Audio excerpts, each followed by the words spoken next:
Hey y'all, welcome to the channel, Sprinkle Sprinkle. So we're going to be talking today about trying or stop trying to solve everyone's problem. A lot of women especially always want to fix something, solve a problem, make sure everything is okay. They're overly concerned with things that aren't beneficial to them.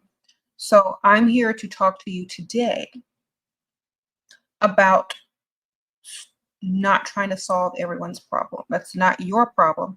And a lot of women seem to make other things their problem when that was never their problem in the first place. You know what I'm saying?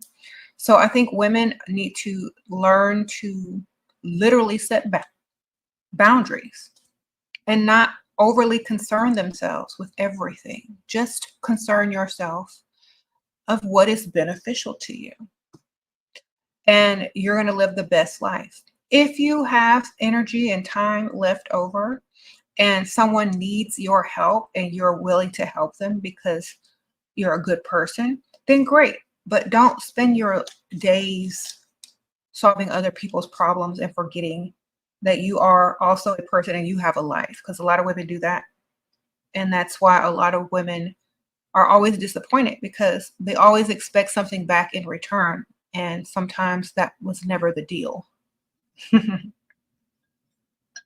So just because you do something for someone, it never is a guarantee that you're going to get any type of, compensation in return. That's why I teach what I teach, to get it before you do anything. And that way, you're never disappointed because you've already been compensated and have benefited from whatever it is that you're doing. Okay. So I'm going to show y'all something before we get into it. And thank y'all for all being here. So I ordered some of my channel merch. This is the merch you can get off the channel, and I also linked it in the description bar as well. So if you are, it's right here at the top of the description bar. It's the channel merch too. Just go to the link. It's also in the description bar. I have a little cute golf shirt. It says Sprinkle Sprinkle on it. If you play golf, or if you just want to walk around the golf course or the country club or the tennis court or the pickleball court, it's a little cute little golf shirt. It says Sprinkle Sprinkle on it. Now you get that. Y'all want to be cute. Thank you, community, for being a new member. Also, if y'all need a cute tote, I have these. It says Sprinkle Sprinkle on them. I also have them in black and other colors, but this is the natural color. So y'all get y'all's tote. There's long ones, wide ones. It's kind of wrinkled because it just came out of the box. But y'all need to get y'all's tote. Okay. And I'm so excited for this. So it's like a 2-piece matching set. And it's really good, thick quality, because I know a lot of y'all are probably afraid to buy this. And it even has a little thumb part and the sleeve. This is good. This is that good, thick quality, like sweatshirt material. And it's cropped. And the back looks like that. It's kind of wrinkled, but the back is cute. And it's a hoodie on there. And it zips halfway, and it has a little pockets. And of course, it says Sprinkle Sprinkle there. The zipper is good and metal and thick, so it's not going to get caught. It's a very high quality, very classy material. So it's going to last a long time. It comes with the shorts. So, thick waistband is not none of that cheap stuff that twists and turns up in the, elastic band. It's huge, thick band. Very nice. Very high quality. Period poo. This is what it looks like inside. So this is the same material. It's thick. Very weighted. So it's good for calming someone down. They said weighted sweats are good for calming anxiety or whatever, but they're the thick weighted sweats, so very high quality. There you can get it in black and cream and pink. All right, so go get it. Sprinkle, sprinkle. I'm gonna be wearing mine maybe tomorrow. I might wear mine when it gets a little bit cooler on the pickleball court, and I'm gonna have my little pickleball sprinkle, sprinkle paddle. Period. Are there drawstrings on the pants? No, so get your size. There's no drawstring on the pants, so make sure you get your size. All right, they run true to size. Okay. The next thing I got, some of y'all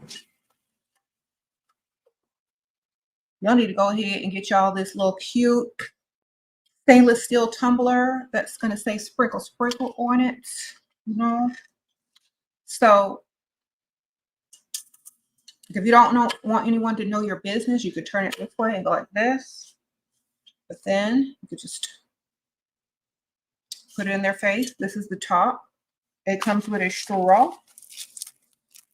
Good, thick, high quality plastic straw, like hard plastic. It slides back and forth to open it up. You could use it with a straw or without a straw.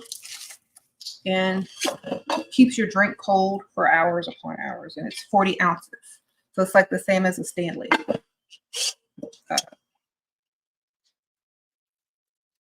The bottom. So y'all go ahead and get y'all's little cute sprinkle, sprinkle merch. I have to rinse this out before I can use it. Make sure you wash everything out if you get a tumbler or a mug or something like that. And y'all can do that anyway with any product. I mean, get all the little manufacturing dust off of it. So, sprinkle, sprinkle. Yes. I'm going to be literally having that cup everywhere with me now. That's so crazy. Okay. So that's the channel merch. You can get that off my channel merch store. It's linked in the description, also linked under the videos whenever you're watching. So also linked at the top. And I'll try to link it again for y'all that are just joining. Sprinkle, sprinkle. So we're going to be talking more about stop making everybody's problems your problems, because women tend to do that out of their, maternal instinct, and it's not beneficial if you're continuously doing this with everybody. So I'll put the link there. Thank y'all for supporting.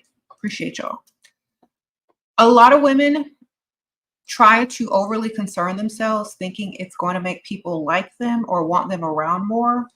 And there's always especially if you have a friend group, there's always like that mother friend that's like more like the mother than like a friend, because they're always trying to fix things. They're overly concerned. They're always giving unsolicited advice. They want you to go in the right direction. And that is not our job. Okay. And we have to stop doing that and make sure that we're enjoying our lives and living our lives as well. Okay. Sometimes it's hard to break free from, but you got to try. When a lot of you ladies meet men, y'all go into this mode where y'all want to fix them, or y'all want to, solve their problems or help them get to, where they're trying to go, and blah, blah, blah, blah, blah, blah, blah. That's not your job, and you're not getting paid to do it. So you're literally working for free and getting zero benefits out of it. And you might even get left behind if they, level up past you and move forward. So that's not something that you want to do. Okay. Okay. You're free from that now, LB. It is a form of people pleasing. Yes. And the only people you should be pleasing is yourself or someone that is pleasing you.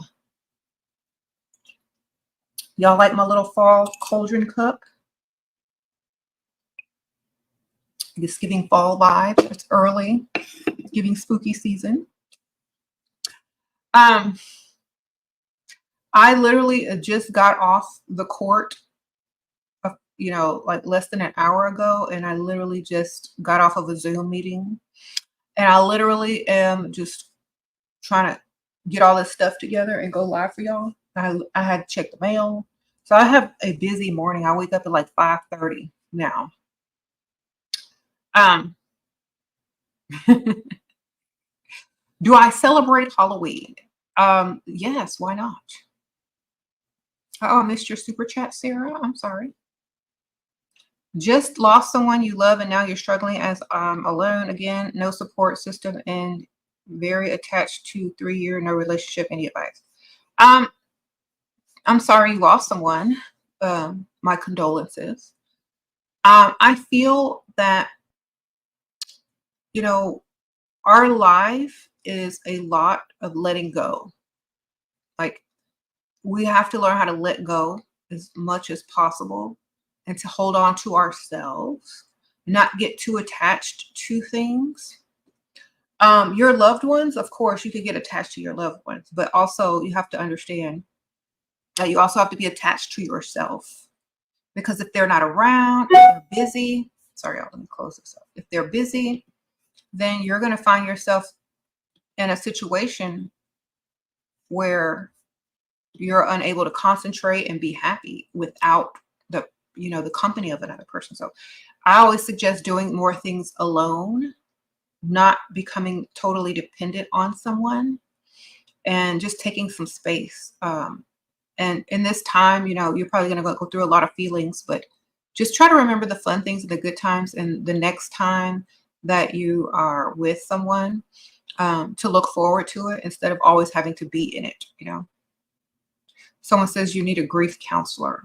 Yeah, because everyone grieves different and in different stages, and it takes time. So just take it one day at a time, and hopefully, you'll find some happiness in between the grieving, and until it, dissipates slowly. Might take years, might take months. It depends on how close you were. Okay. You said it's expensive to be in expensive areas. It is, but it's worth it because in the end, you're going to be there anyway for free, and you don't have to spend money. You just have to know how to do things for free, you know, figure out how to do stuff for free. It's very easy. Okay. Like, there's just look up free stuff to do in those areas on your computer. Okay. Very easy. Y'all need to start using the computer and looking up things for free to do in rich areas, whatever area, the name, part of town or name of the area that you're trying to go to. Because they always have free stuff, always. I mean, I can look on my event calendars on Google about events happening in the city where I live or the certain parts of the city or certain zip codes. And it'll show you all the events and all the things that are free. So you just got to do that. You said, why is it a man scared to tell his parents about their girlfriend? Because they're not the one. Or the parents will try to force the man to marry them and they might not think that you're the one. And then it's opposite in some, because some men will try to introduce you to their family quick, fast, in a hurry to try to get you to sleep with them because they're trying to fool you into thinking you're the one. But yet that dude's mom has probably met every girl he's, been dating. So depends on the type of man. How to stop worrying and being anxious all the time. Relax, take you a CBD gummy, read a book, take time, do what you want. You said you looked up some and they're for seniors only. Well, look up some more for singles. Put in singles. All right. Look up some more activities. for people your age or singles. How to stop comparing yourself to other women when out in public with a man. Honestly, I don't do that, so I can't really help you. But I can tell you that if you're constantly comparing yourself with other people, it means you don't love yourself. So work on self love. Oh, Monica, sprinkle, sprinkle. When can I be makeup free around my provider? When he gave you the ring? When your bank account is full? No, honestly, it just depends. If you look good without makeup, if you look good without makeup, do what you got to do. But if you look horrible without makeup, keep that stuff on, ma'am, until you got the ring. 30 days after the marriage, no. So it can't be annulled that quickly. You know the caliber of which makeup you need. You know what I'm saying? So keep it on as long as it's necessary to get what you want. If you look good without makeup, then great. But if you look like a whole nother person without makeup, keep that stuff on, ma'am, till it's too late.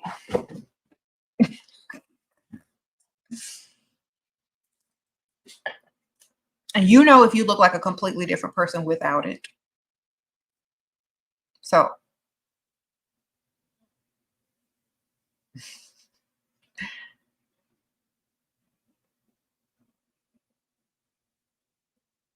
all right. So, solving everyone's problems can leave you tired and burnt out and without any type of energy left for yourself to level up. And this is why I tell y'all not to do that, especially with pick Misha friends. If you're leveled up and you're dating and, you got your stuff together and you have a friend that you're trying to constantly improve and tell them they should, watch this channel and do this and stop dating Dusties, you're going to wear yourself out repeating yourself when they're not listening, Oh, Yasmin, sprinkle, sprinkle. Why can't I level up and all my friends are? Because they're not on the same journey as you are at the same time. A lot of women aren't going to be on the same path at the same time. They haven't learned their lessons yet, you know? So you have to be patient with them or get new friends or wait for them to catch up and keep moving yourself. Don't let them slow you down. Oh, me too. Sprinkle, sprinkle. He makes me angry. Silent treatment or wait until he says sorry, send cash. He is working, returning on Friday, keeps calling me. I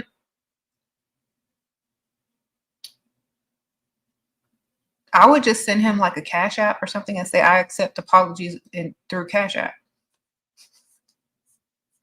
See what he does. Oh, Shay, sprinkle, sprinkle. How to keep him chasing you and interested even when you have a baby? Well, if you're cute, if you're pretty, then he's going to stay interested. If he approached you in the first place, he's interested. Maybe you need to, I don't know how long that you've been dating him, but he should stay chasing you if you look good and you have options. Like if you look like you have options, a man is not going to stop chasing you unless they find someone else.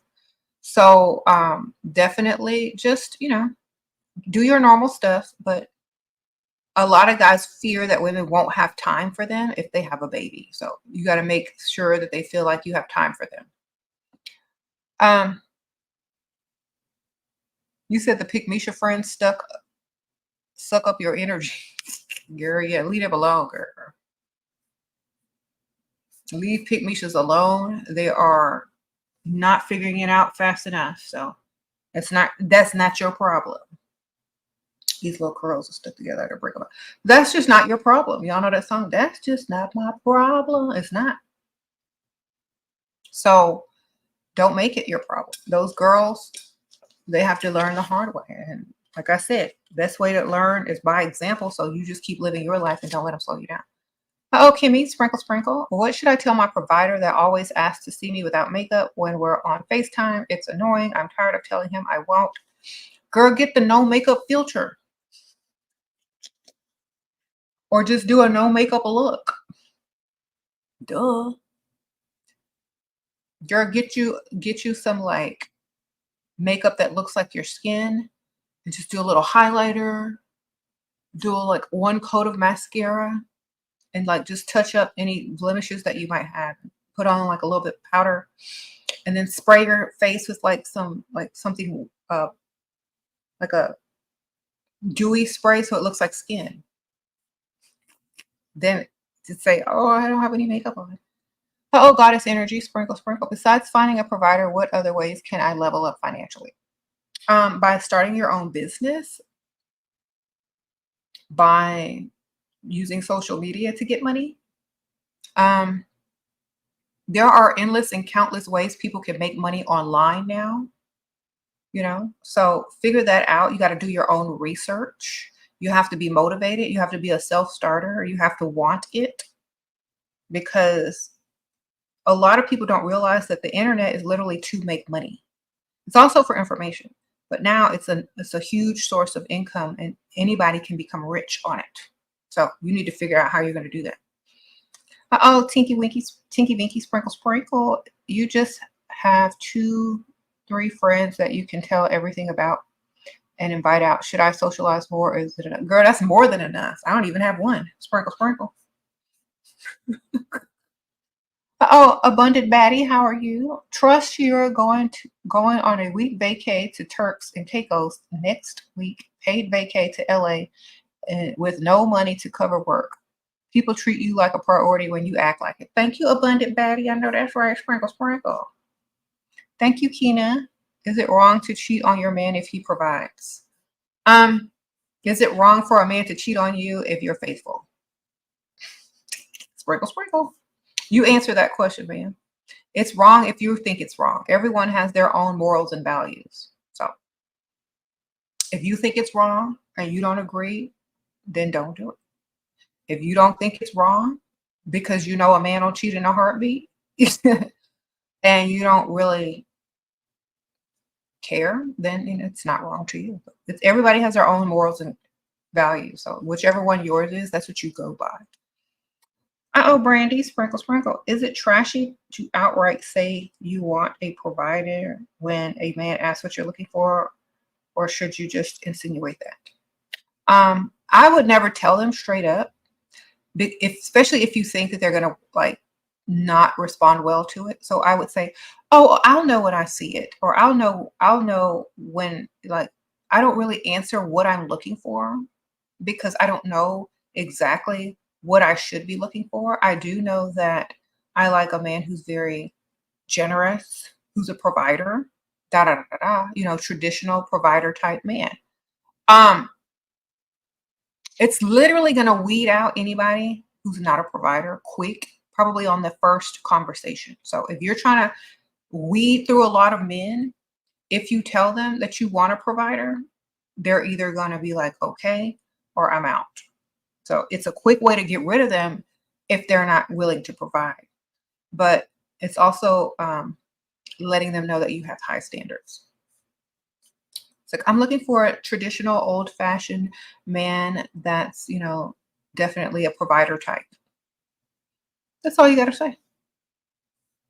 Romantic. Add some other stuff in there, like a romantic, blah, blah, blah, blah, blah, blah, blah. And then you can put provider last. So they're like listening and it's like, okay, check, check, check. And then you throw that provider in. See what happens. Uh-huh. Oh, B. Gonzalez, sprinkle, sprinkle. Your friend wants to go to the club for her birthday. You're 33. You don't want to go because there's nothing but dusties. How do I? Girl, it's not for looking for men. It's just to have fun with your friend's birthday. Don't dress to attract dusties if you're going to the club. So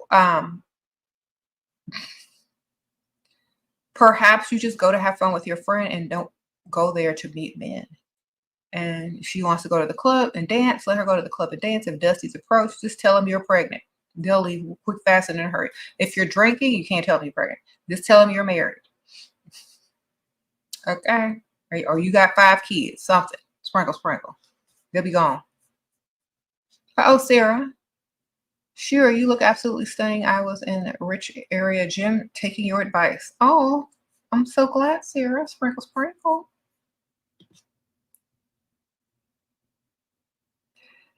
You said your man is low-key controlling, but he gives me money. What should I do? I don't know how y'all let men control y'all. I couldn't do it. Like, it's hilarious when I hear this because I don't even know how a man would fix his mouth to try to control me. Because I'm just going to lie and do what I want anyway.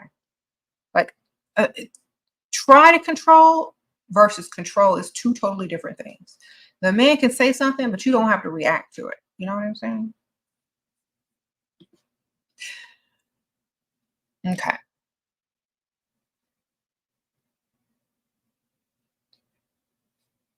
I really wouldn't be listening to him anyway. So I just do what I want most of the time.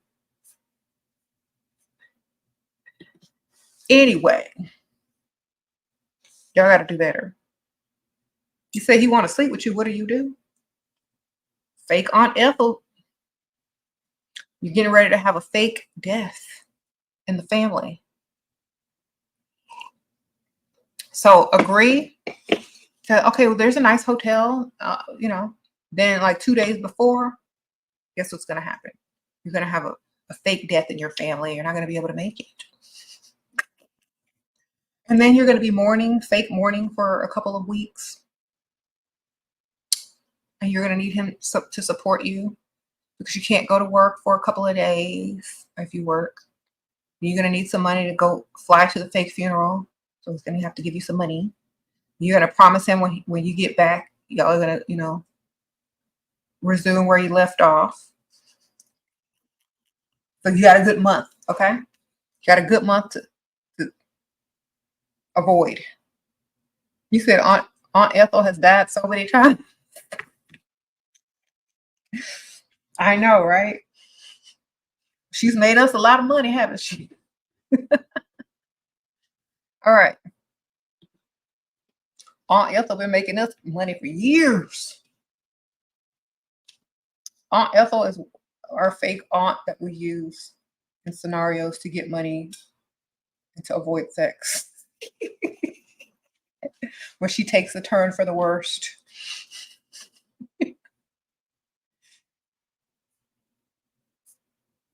Okay.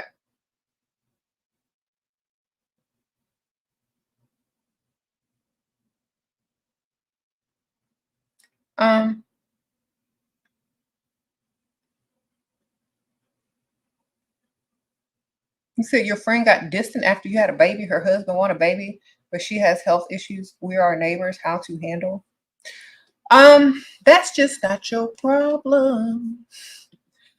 That's just not your problem. Okay? That's not your problem. Your problem, that's her problem. Why are you going to make it your problem? She can't have babies or because she got health issues. She distanced herself so she wouldn't feel some type of way about it. She's trying not to be mad or jealous or angry because of her problem. Don't make it your problem. Just understand. Just be understanding and allow her space.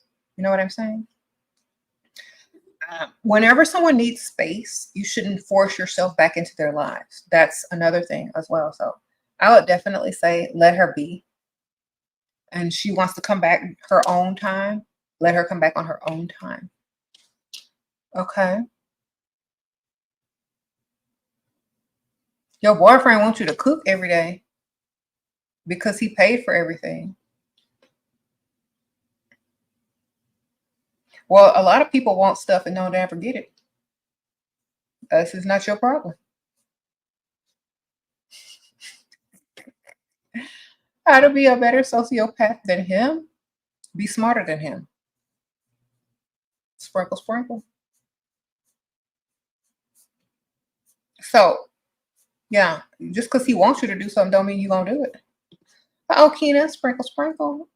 It's tiring having family members that don't know their worth. They get pregnant by dusties or bring them into the family. How do I get a woman to realize her worth and want more for herself? And I'm going to tell y'all this, and y'all might be upset because it's the truth, though. But when you separate yourself from the family members that are doing things that you don't agree with, you're literally protesting it right there. When you disassociate yourself with them, when you no longer hang around or want things to do with them, and not want to hang around them, that's you telling them right then and there that you're not trying to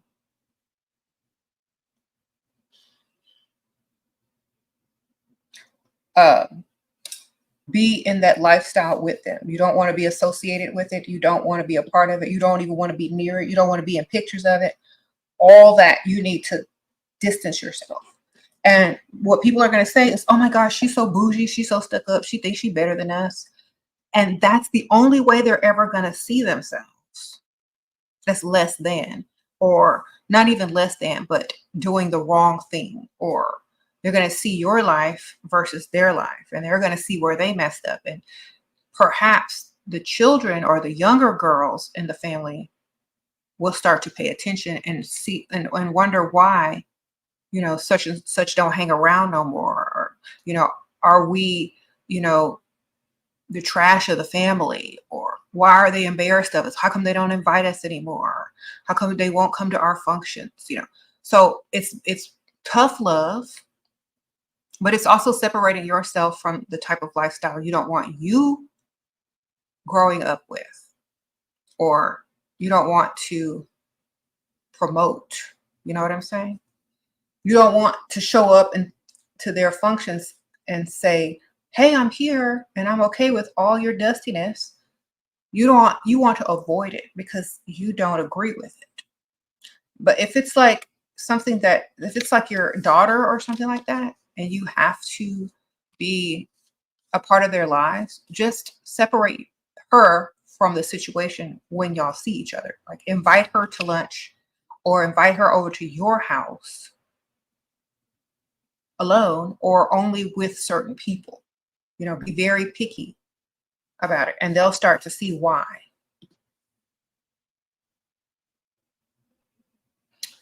All right. It's like, no, I'm sorry. I just don't like being a part of that. Just you and such come over. That's all. Then they'll start to see, no, sometimes you have to separate yourself.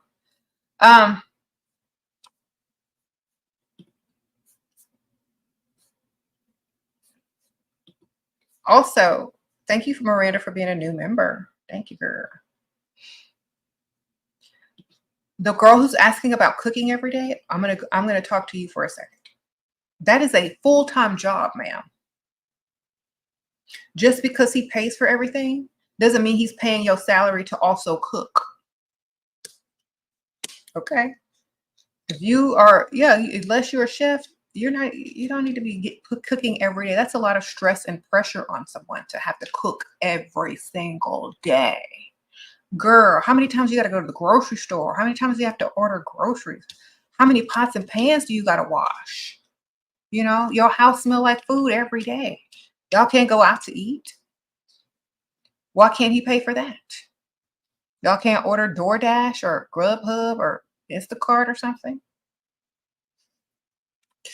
How old God is energy? Sprinkle, sprinkle is a 41-hour drive to nice towns. Daily worth it for a month to find a provider. Okay.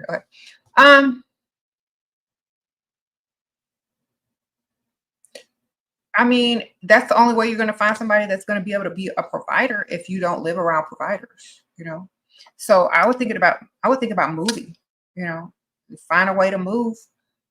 Because if you do meet a provider, they're not going to want to live where you live. So I would find a way to move to an area where there's more providers. That way your chances increase of meeting one and ending up with one, Sprinkle, sprinkle. Thank you, Seth. Where can you find a multi-millionaire? You struggle in Texas, Houston, or Dallas? They everywhere. You literally could bump into them just everywhere.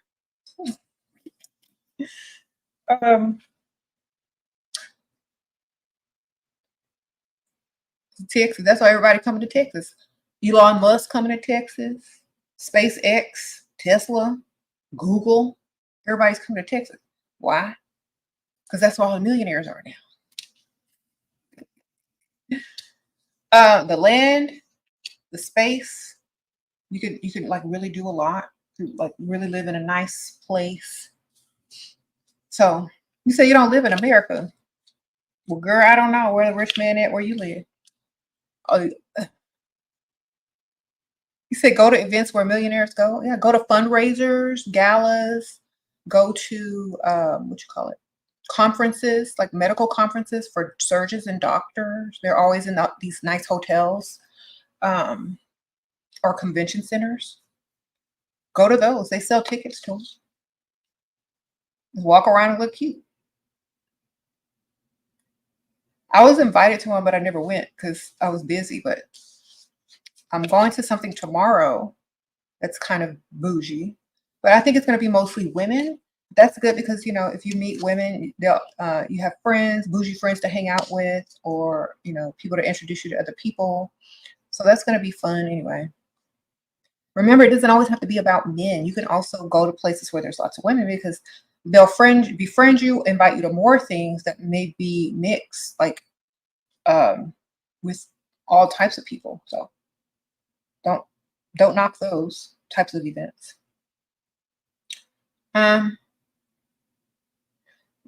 Melissa, Masilla, I told you stop cooking for that man. You ain't got no ring.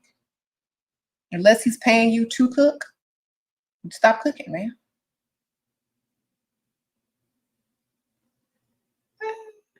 Stop cooking. Put the pots and the pans down. Get on your phone and order a DoorDash. Put it on a plate. Tell him you cooked it. Use his credit card to order. Sprinkle, sprinkle. Stop cooking. You are not a chef. You're not even getting paid to cook.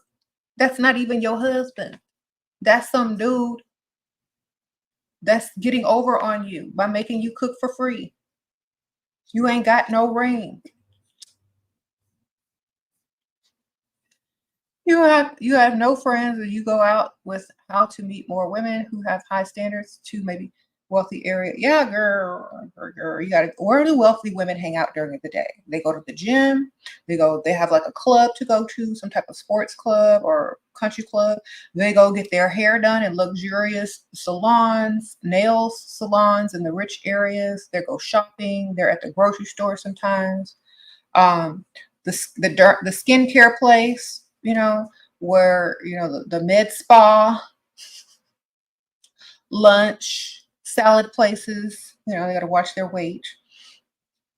Shopping, Pilates, that's exactly. It's where you gotta go. You gotta hang out over there. Like I always meet girls like when I go to well, I see them. I don't really like meet them because it's like in passing. But when I did go to Pilates like last year, I think it was last year, I met a lot of girls. They were like really talkative and friendly. The med spa, you see a lot of girls there that live around your area or the area of town. Yeah, pickleball. Oh, Betsy, sprinkle, sprinkle. Thank you for the super sticker. So go hang out on, over there. It's easy in the nail shop because everybody, like a lot of people are bored and they're just sitting there and you could talk to people. Like, oh my gosh, I love your shoes, your sandals, your purse. And they'll be like, oh, I got it at such and such. Oh, okay. Okay. Sprinkle, sprinkle.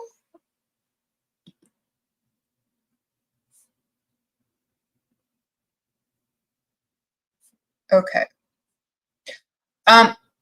Y'all keep asking me, do men prefer this or do men prefer that? Men prefer what they can afford.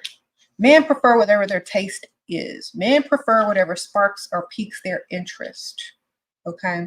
So, and also people's description of themselves or other women are very different. Some people think thick is this, some people think skinny is this. So it depends on what the man deems as skinny, thick, or what plus size or whatever, because some women will think they're fat and other people will say you're normal or you're perfect. Some women will think they're thick, and then other people will say you are not thick, you are overweight or Da, da, da. So it all depends on the individual's perspective and what they like and what interests them. So it all depends. But either way, whatever you look like, you need to be well put together, classy, and cute. Okay. Never let anything stop you, because what you look like can be changed depending on what you want to do with your life. You know what I'm saying? So for example, if you're overweight, if you're sick, if you're this, or if you're that, and you say, okay, well, I want to meet this type of person, and typically they only like thin people. Okay, well, you could get a dietitian or nutritionist, or you could do it yourself and go on a diet to where you could slim down, you know, if that's what you want. If you don't, and you like to stay your size, then find people that typically like women your size. That's literally it. Okay.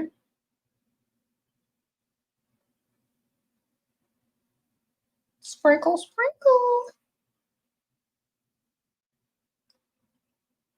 Do you have advice for protecting your youth and not moving too fast if you are on a younger side of age gap? I have goals for what I want my roster to invest in. How should I?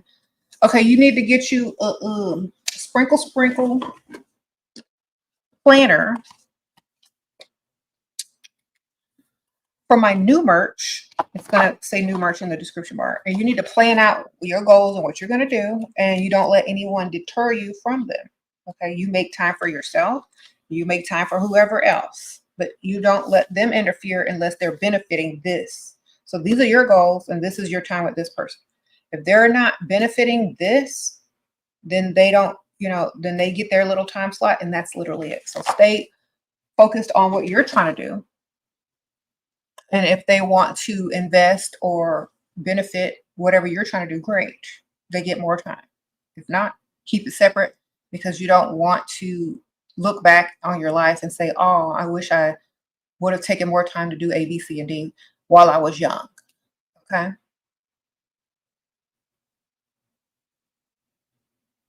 Sprinkle, sprinkle. How to get them to give you money and they want to see you twice a day. Is that okay? Girl, twice a day? For how long? Like 10 minutes? Honestly, if you're young with no kids, and twice a day is a lot, especially if you have a job.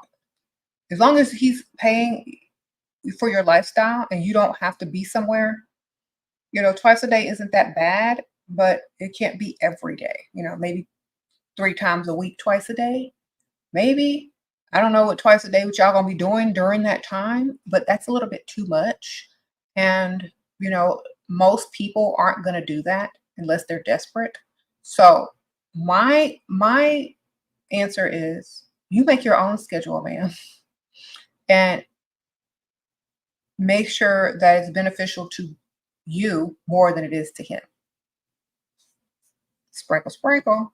So if you're meeting somebody twice a day or a couple of times a week, you shouldn't even be working, because they're taking you away from you earning money if that's how you survive. They should literally be giving you an allowance, direct deposit, money, gifts, if they're trying to see you that much. Okay. You said, what outfit should you wear to the gym? Okay, let me show you. You'll need these cute pink shorts and this cute little cropped sprinkle, sprinkle hoodie. I also have tank tops that you can get and wear with the shorts. They also have shorts that say prize on them or level up at the bottom. Same material. You get these in nude, I think beige, black, and pink. All right. That's what you need to wear to the gym. I also have the hoodies that say level up on them, and also the hoodies that say prize, with like a silhouette of a woman, a little baddie, So You wear that to the gym. Just kidding. You can wear them on your morning walks. Wear something that's flattering to your body. Wear a color that's flattering, but not too obnoxious. Whenever I see people at the gym with obnoxious colors on, it just looks cheesy. So stay away from obnoxious, like neon colors.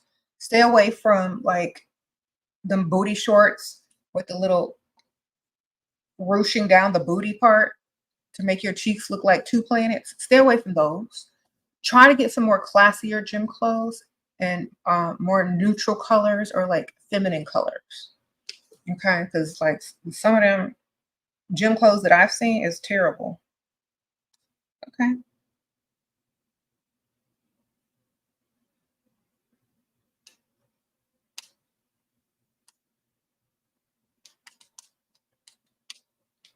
That's the event that I RSVP to go to tomorrow. We're texting. So yeah, whenever I see like you're not gonna see those type of pants in rich gyms. You're not gonna see them wedgie leggings in rich gyms. You're just not.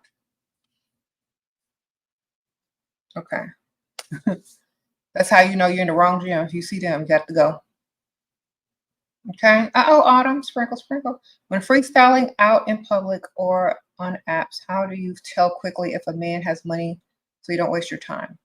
Um, Usually he'll try to impress you with talking about what he does for a living or something like that. He won't have a problem taking you on a real date. Um, if you want to sift through them really quick, just mention that you only date provider men and they'll excuse themselves if they're not a provider man. Just because they're rich doesn't mean they're going to spend money or provide. So you also have to keep that in mind. So a man could literally have money and not spend any money on you or offer to take you shopping or offer to pay any bills. But they think sometimes that having money is enough to attract you, but they forgot that they got to spend the money to keep you. So a lot of women will just date a man for his status because he has money and then never get anything out of it. So if you're going to do that, if you're just going to date for the status, make sure you have somebody on the side that's also giving you money. Sprinkle, sprinkle. This is another reason why, like, some men that are not, some rich men will date you and they know that if you already have somebody else that's paying or providing for you, that they don't have to do that. So some rich men will literally date a woman that has a boyfriend or a husband or seeing other men because they don't have to foot the bill. See? So a lot of men will do that. That's why so many married men are out there and so many women who are dating will date a rich man and not have to worry about the money because she's already getting it from somewhere else. That's why I always tell women, have more than one and you'll never have to worry about anything. Uh-oh, S, sprinkle, sprinkle. You have a generous 8-figure athlete boyfriend of 3 years. How do I stop caring if he's being faithful? Yeah, you're a helpless romantic girl. He ain't being faithful. Sprinkle, sprinkle. He's never been faithful. He ain't never gonna be faithful. That's what you just need to know. Accept it from the start. I mean, the best thing you can do is get you a little side piece and don't tell him who you with. Okay, I'm just being honest and real. He's never been faithful. He ain't never gonna be faithful. Just accept it.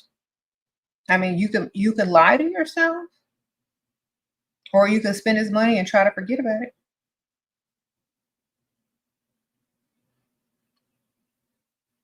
Wow, look. Hmm, who is this?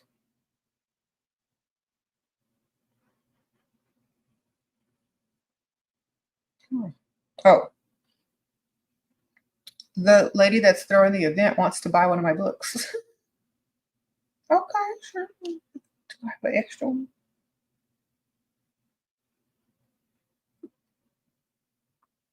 Hmm. Which one? Sure. Which one?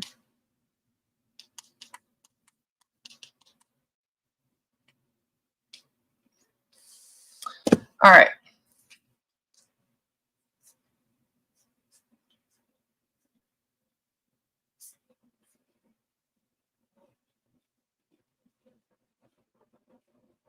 Mm-hmm. Mm-hmm. So I gotta go through my books and see if I have some extra copies. Otherwise, I gotta order it.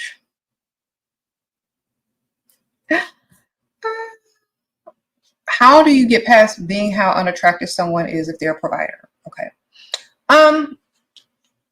You have to be more mature and okay, so here's the thing. Your morals and standards have to be able to be your morals and standards. So if you don't like whatever they're looking like, have one on the side.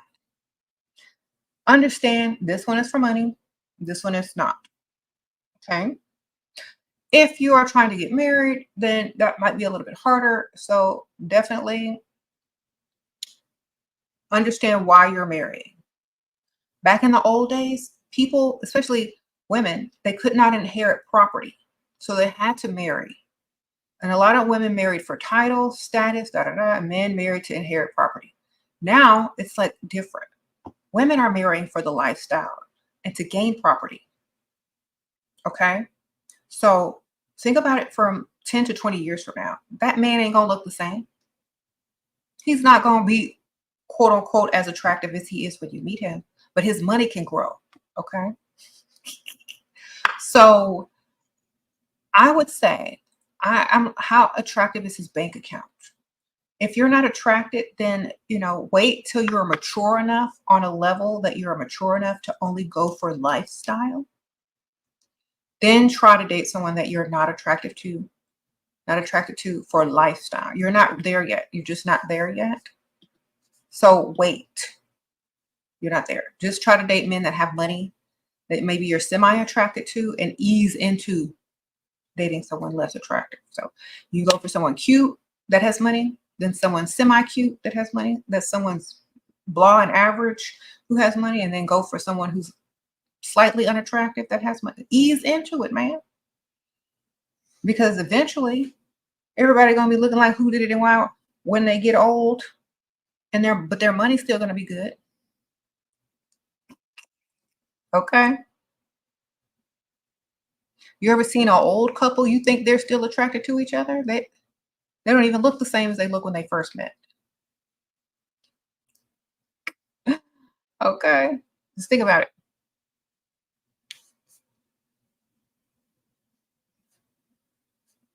You said, do you marry him if he's 31 and a provider? Is he providing the life that you want in 5 years from now? Is he going to be able to do that? So what are you marrying? Are you marrying his potential, or are you marrying the lifestyle that he can give you that you actually want? Okay.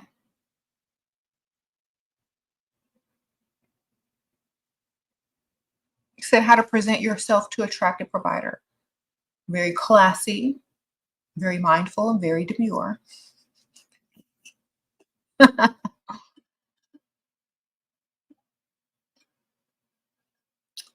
Okay. What places do I suggest you shop at on a budget? Wherever you can afford. It's not where you shop, it's the clothes that you choose. You know, um, there are a lot of like people that are on YouTube that will go to a thrift shop and make an outfit that looks like $1,000,000.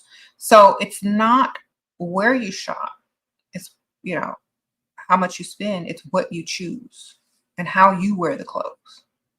So anywhere, just make sure you're getting classy cuts, classic colors, feminine items, things that make you look classy, pretty, and feminine. And you can get that on a budget. You can get that thrift shopping. You can get that online, wherever you choose to shop online, and places that are very cheap. Just make sure you're choosing the right pieces, because I've seen like these reels and these TikToks where these women look like $1,000,000 and they're like, oh, I got this off of this website and it was only $9, or I got this off of this website and it was super cheap, or I got this thrifting. You can never tell. You just have to be smart. Sprinkle, sprinkle. Do I have an extra? Okay.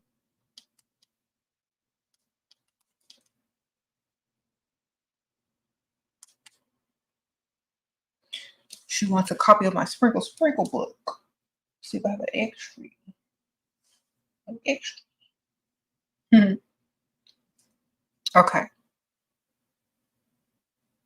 Gotta find it.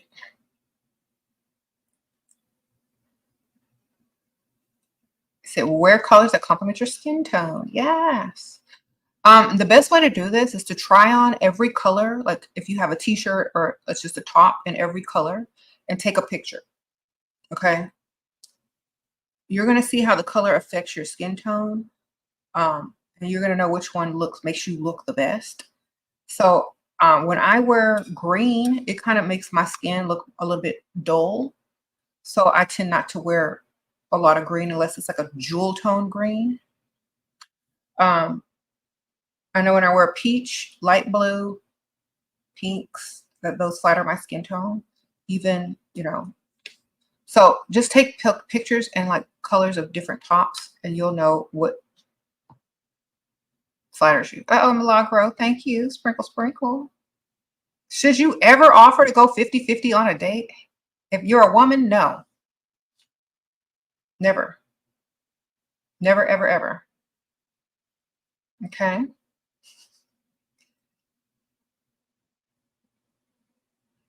How do you establish your value with a man? You establish your value before the man, and the value stays the same after the man.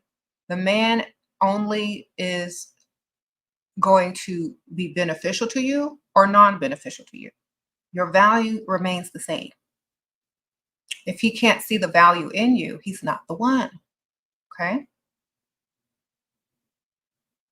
Oh, Brittany, sprinkle, sprinkle.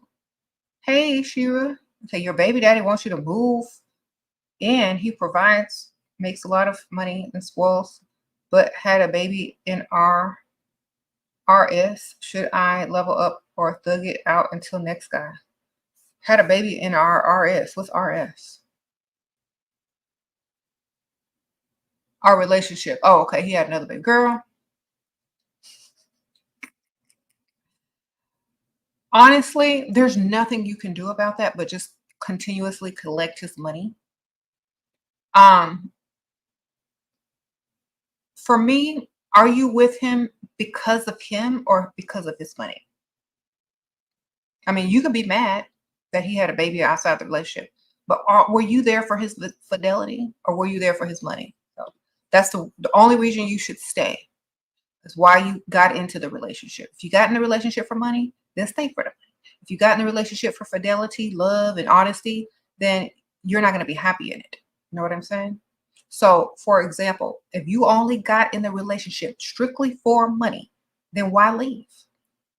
You could cheat too. Sprinkle, sprinkle. All right.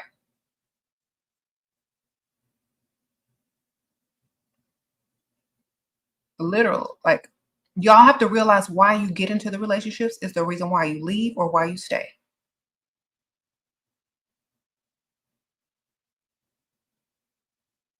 Some people could do it, some people can't. Like, look at all them NFL wives or them NBA wives. They know exactly what they're getting into. They don't go into marriage with a pro athlete thinking that man is going to stay faithful. They go into that marriage and take all they can take, spend all they can spend, get what they can get in the divorce. And then when they're done, they can leave and they're done. But women know this going in.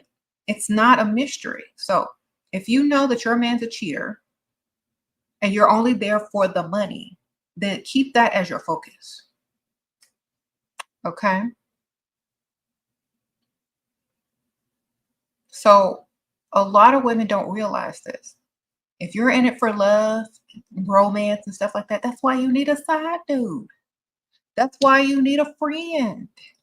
Because whatever man that you're dealing with strictly for money, he's not going to be all those things for you. So just get the money. There you go. When freestyling, what do you tell a man? That you are attracted to providers? When? Okay. Just already treat him like a provider. Insinuate that he's a provider. Act like you already think he's a provider. It's like, I'm so glad I met you. You're so, such a breath of fresh air. Finally met a provider man. Just give him the job he's supposed to be doing.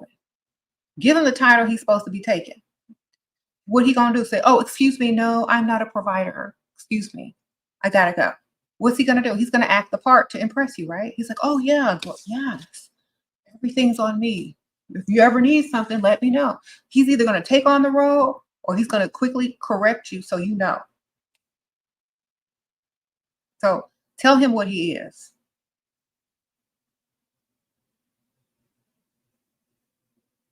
If he doesn't want to play that role, then he can dismiss himself. Okay.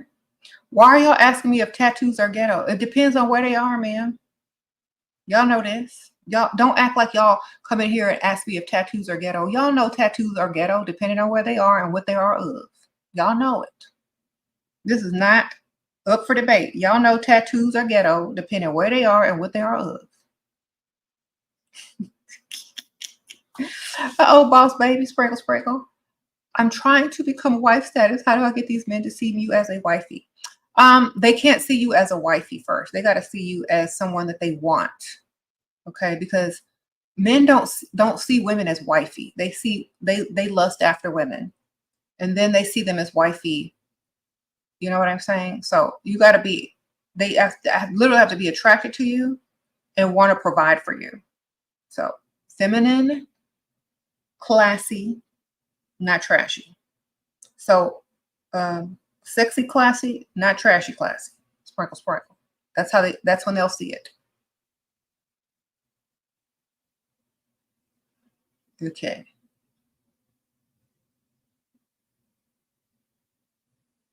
You said, unfortunately, tattoos are dusty magnets. If you can't cover up your tattoo when like trying to go to an event or somewhere nice, if there's too many of them or they're too big, that's how you know, you might have to attract a different caliber of man. Because there's some men that like tattoos. They might be rich. They may own a tattoo shop. They may like be one of those type of rebel guys that make money without having to go stepping into an office or anything or have some type of appearance. So it just all depends on what you look like. Anybody can pull anything off, but if it's too typical, if it's too trashy, if it's too this or if it's too that, and if you're trying to get the wrong target of man, then it could be a problem. Okay.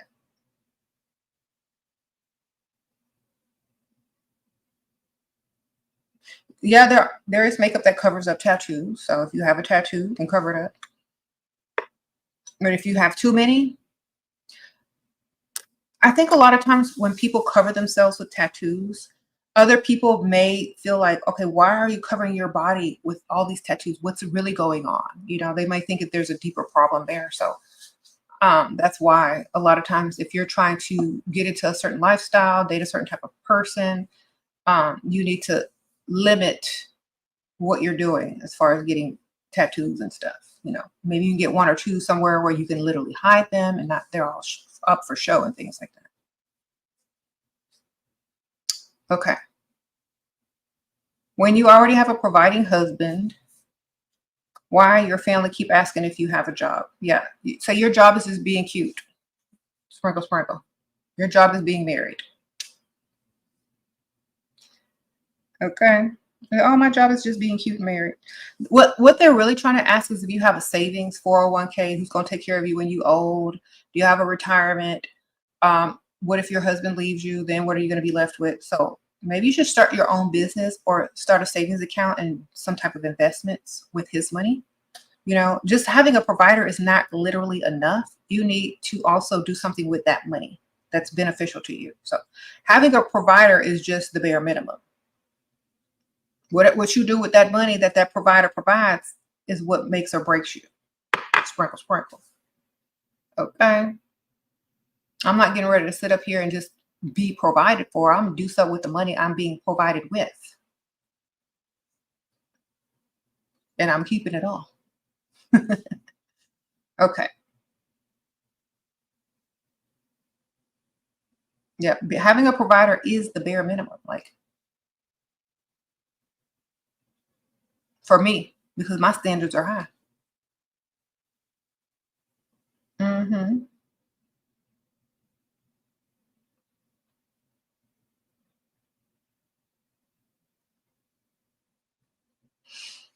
I think for my future and my future generations. I don't think for other people's morals and standards. I don't think for only today.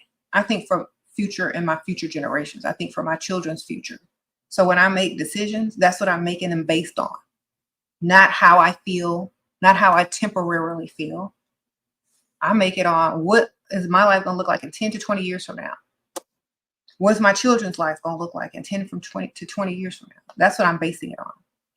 So I'm not basing it on emotional feelings, what's right or wrong according to society. I'm basing it on what I feel is best and most beneficial for me and my future generation. That's what I'm basing it on. If more people thought like that, they would make way better decisions. Okay. So you think for your cat's future? Well, at least you're thinking about somebody's future. Okay.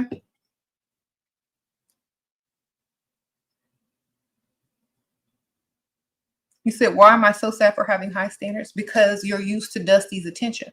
You're used to poverty attention. I'd rather go a week without somebody saying something to me and then meeting a multimillionaire. So when you keep your standards high, you're not going to get as many people that are able to meet them. But the quality of the people that you do meet will be much higher. You see? So if you have low standards, people are gonna approach you, because just like if you put out a job with no skills necessary, you're gonna get a bunch of people that are gonna apply and come into interview. But if you put out a job ad that says must have these qualifications, you're not gonna get as many people inquiring about it. But when you do find someone that meets all those qualifications, they're gonna be the right person for the job, right? So that's what you have to go with. You got to make sure you're doing things for the right reason and not just for attention. Okay? Because if attention is free, ma'am, attention is free. You could walk down the street in a dusty neighborhood, in a dusty club, in a dusty bar, and get all the free attention your heart could desire. But can you do that around millionaires? It's the question. Yes. Keep the standards high. You literally 5 minutes ago got 1 carat diamond earrings, paid quick and fast, and I think that's because I used new technique by SHERA. Girl, you pretend to lose one? Oh, Annabella Sprinkle. Yes, that one works. If y'all don't know the diamond earring trick, you pretend to lose a diamond earring while you're on the date with them or in the car or something like that and start crying and freaking out, so they can re-gift you. And the earrings can be fake. They can be cubic zirconium. They don't know the difference. Uh-oh. Nano Nunum. Thank you, Sprinkle. Appreciate that. Okay. Get you some fake cubic zirconium earrings. Take one out when they're not looking. Put it in your pocket and freak out. You might be gifted with some new real diamond earrings. Okay.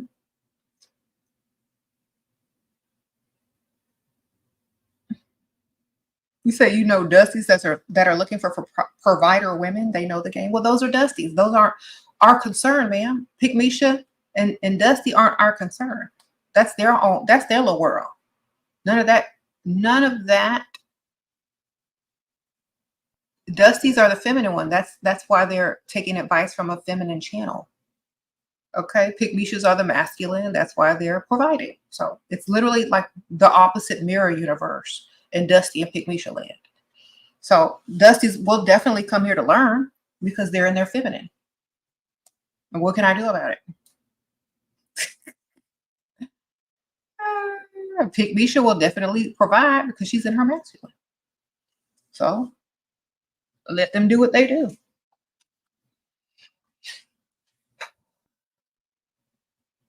You cash at me? Oh, hold on. Let me see. I'm sorry. I turned off my ringer because people kept texting me. My bad. Thank you for the cash app.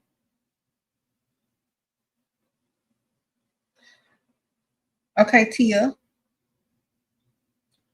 For Fake tennis bracelet. Wait until trip to throw. Okay, that's old. That's from yesterday.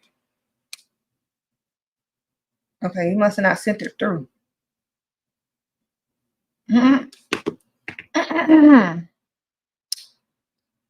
Make sure you're getting all the letters correct and the capitalized correct.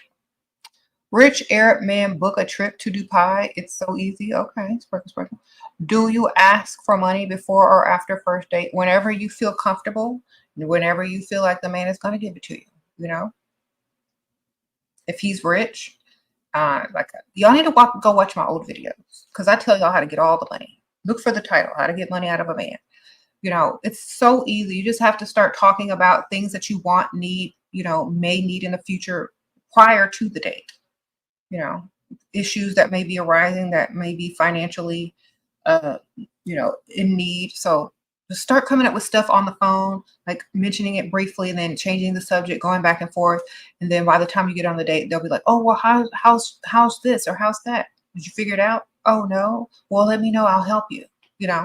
So you got to come up with stuff ahead of time. Start laying it down before you even get on the first date. You noticed you said it's better to wear makeup, but I notice I get more attention without it. Well, then do what's best for you. Because some women do need more makeup and some women need less. So that's, you know, something that women need to figure out what level of makeup that they need in order to attract what they're trying to attract. Because some people need a lot of makeup, okay? Some people don't. So if you're one of the lucky ladies that don't need a lot of makeup, then great. But if you need a lot of makeup and you're walking around looking like who did it and why and wondering why no one is approaching, then add more makeup. Sprinkle, sprinkle. How to move on from a 3-year situationship. Girl, just move on because it wasn't a relationship. You weren't in anything. There's nothing to move on from. You just, you know, you were literally just someone's, what you call it, placeholder. Stop thinking it's more than what it was and go move on. You know, there's no way you should have been in a 3-year situationship. The best thing you can do is never repeat that and do better by only dating guys that meet your standards, whatever those standards are. Okay, let me talk to some of these women. Some women will agree to a situationship because they're afraid that they're not going to be able to keep that type of man. So they agree, no commitment. They agree to only sleep with this person. They agree to keep this thing private. They agree to catch no feelings because they think they can do it or they think they're going to get the man some way, somehow. But when that man tells you you're not good enough for me, listen. Okay. Somebody said a pillow pit. When that man tells you you're not good enough to qualify to even be my girlfriend, listen. Don't put yourself through that because a lot of women, that's how y'all self-esteem gets so low because you did it to yourself. That man told you straight up, this ain't going to be what you think it's going to be. Accept it or don't. So you need to get over it because you need to focus on yourself and hiring your standards. Literally, you got to hire them standards. You don't sleep with no man until you're in a committed relationship, all bills paid, and he's heavily invested in you. If more women could do that, y'all's bank account would be full and y'all would have rings on your fingers if that's what your goal was, or you'd have businesses in your name. I promise you.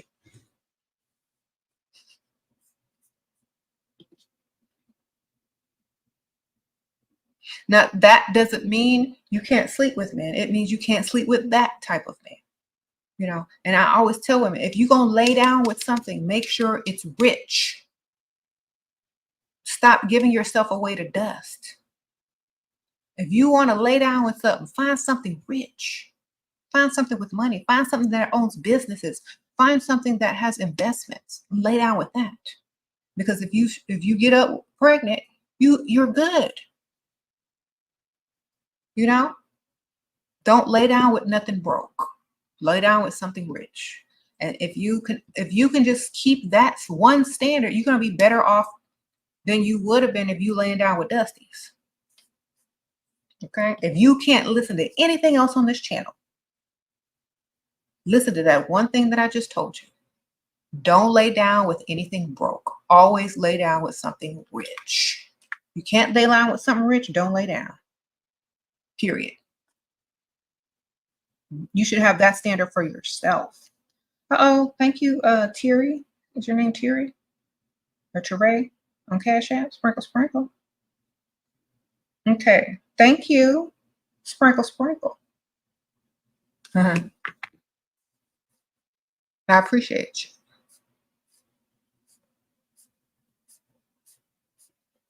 Anyway, keep that one standard, and your life and your future generations will always benefit from that one piece of advice. You can't take none of my advice, just take that. All right? Rich and generous, yes. Or just rich, because if you have a baby, it's rich too. Okay. You said a lot of these women need to heal and find self-worth before dating. Y'all giving desperate energy is giving unresolved sexual trauma. Okay, yeah. If you, and this is a quick way to do it, to put a Band-Aid on it. Don't lay down with it broke. That's gonna boost your self-esteem and your self-value and your self-worth real quick. Because if a dusty gives you a compliment, you're not gonna lay down with that. If a rich man gives you a compliment and you're just, you're not healed and you're constantly seeking approval from a man, at least if you lay down with that, you're benefiting, or you could be benefiting. You're making connections, you're making if you should have a child, you're literally upping your value. So if you're one of those women who are not going to heal, if you're not going to do the work, don't lay down when nothing broke. You'll be better off anyway, no matter what. Now, if you want to properly do this right by knowing your self-worth, by having high confidence and self-esteem and making your list of standards and not bending, then great, do that too. But at least have one standard of not laying down with nothing broke, and you're still going to win. Okay.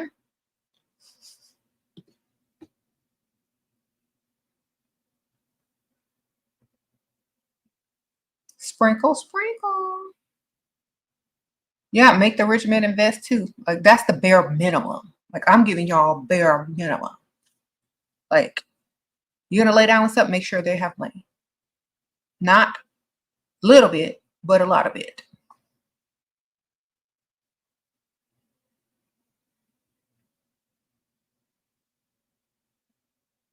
How do you deal with getting older and losing value as a woman compared to younger? You don't lose value as a woman, you gain value.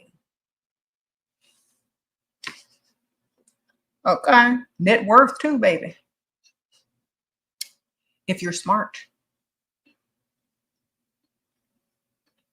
So, for example, when you're older, you can afford more stuff.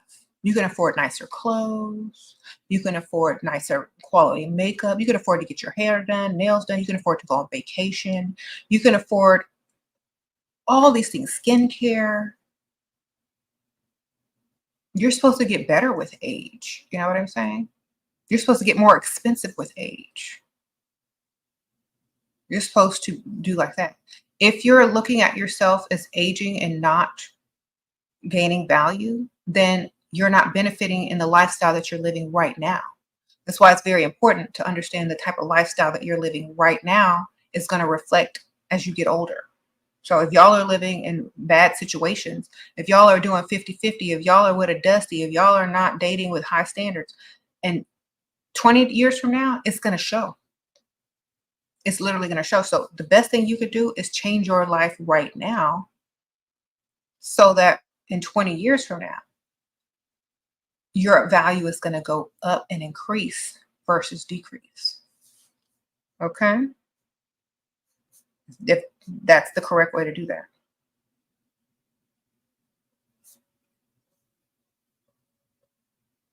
You said your value increases. We've been brainwashed to think the opposite. Exactly. Your value only decreases to a man that wants to lust you and not provide for you. So when people say you're losing your value as a woman, they only mean that you're losing the value of them wanting to sleep with you and not give you anything in return. Okay. So y'all have to separate that from your true value. Your true value is you're able to attract a certain caliber of man who's looking past and beyond that, who wants someone who can do things with instead of just wham, bam, thank you, I ain't got no money, ma'am. You know? So think about what type of men are saying these things. Are they broke? Most likely. Are they looking for a wife? Probably not. So make sure you're understanding that your age increases your value, but it also increases your intelligence and your experience. So a lot of men are afraid because women are naturally more mature mentally than a lot of these men. So it's harder to pull the okie doke over a certain age of a woman. So they want to mold and shape and brainwash maybe a younger woman into what they want and mold her into what they want. But usually that never really works because the woman literally grows, her mind grows, she matures, and she sees through it anyway. So either way, it's not going to work for them. As you know, but as a woman, your value will always increase. If you're trying to get somebody with your looks before they fade, if that's what you're trying to say, then that's why you need to buckle down and only date for lifestyle instead of all these other things that aren't going to matter in 20 years. Okay. If y'all make y'all's list of standards and the type of men you're going to date, and the list is too long, just start scratching off that stuff that's not going to matter in 20 years and see what you're left with. Okay. You says, yes, aging is a blessing. It sure is. The okie doke is the tricks that they play, the lies that they tell, the games that they play. So if y'all know what that means, that's what it means. So, so a lot of women need to stop. Okay, somebody's asking me tips for broke women. Girl, don't call yourself broke. Never call yourself broke. That's one thing about getting money is how you think. Okay, it's because poverty is not permanent. It's a mindset. If you're already calling yourself broke, you're naming yourself broke now, you're in that broke energy. You have to reword what you say. Like you got to speak your life into existence. So for example, how you should reword the question like, how can I level up without spending as much money? You know? Or how can I level up for free? That's better than saying I'm broke, because when you just you just labeled yourself broke with your own words. And now you're programming your subconscious mind to stay broke because you just named yourself that. So never tell people, never tell yourself things that you don't want to be. Okay? Reword things like poverty mind is poverty mind, not anything else. Once your mind starts changing, your money will reflect that. You gotta really think about that. Don't talk down about yourself. Never label yourself as something you don't ever want to be. If you're doing it in a humorous way and you're understanding that it's humorous, that's fine. But like, don't do it in front of other people and don't do it in a serious manner. Okay.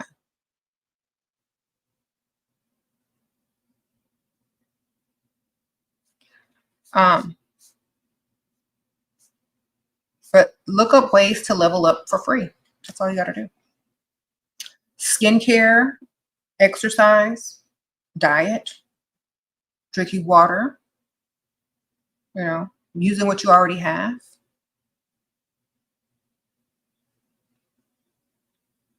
You're dating a man, he told you he's not ready to commit. Do I have to show that I don't care in order to make him want it? No, you should just be dating other men. Okay. He doesn't want to take you off the market because he's holding out for something better.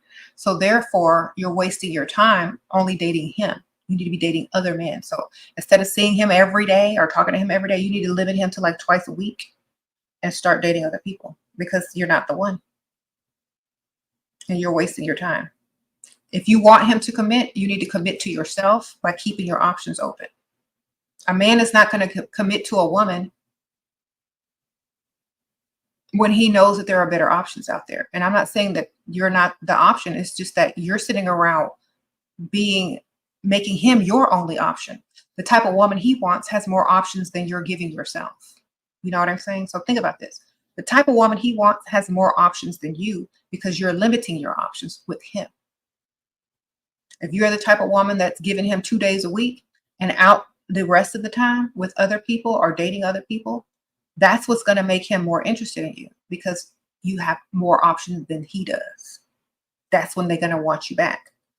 Because it's just fact. A woman will always have more options than a man.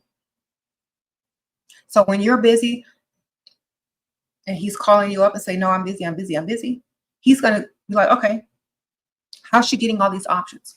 I think there's a better option out there for me, but I'm not getting as many dates as her.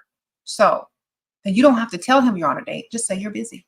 I'm going to dinner. You don't have to say who with. That's none of his business if he's not committed to you. So he's going to start thinking, well, dang, she's going to replace me with somebody richer and better who's going to want to marry her. I'm going to lose out just in case I can't get anybody better. So I'm going to lock her in. The best way to get a man to want you is to start dating other men. Sprinkle, sprinkle. They don't have to know about it. They just have to think you are.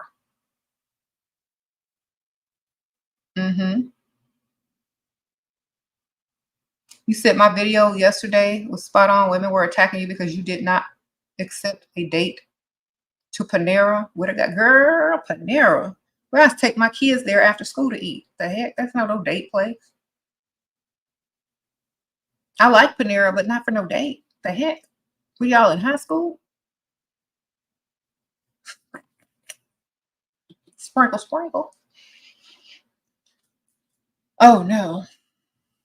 That's a high school budget. That's an after school job budget, ma'am. No. Y'all are letting these dudes, I'm glad you didn't go. But some of y'all that are settling for dates like this are letting dudes with high school after school salaries take you out on dates when they're supposed to be trying to impress you. If they don't own the Panera, you ain't going. If they're not the general manager, at least in the area, not of the place, but they don't got no stock in the ownership of it. No. Somebody said that's a field trip. Women were so mad and attacking you.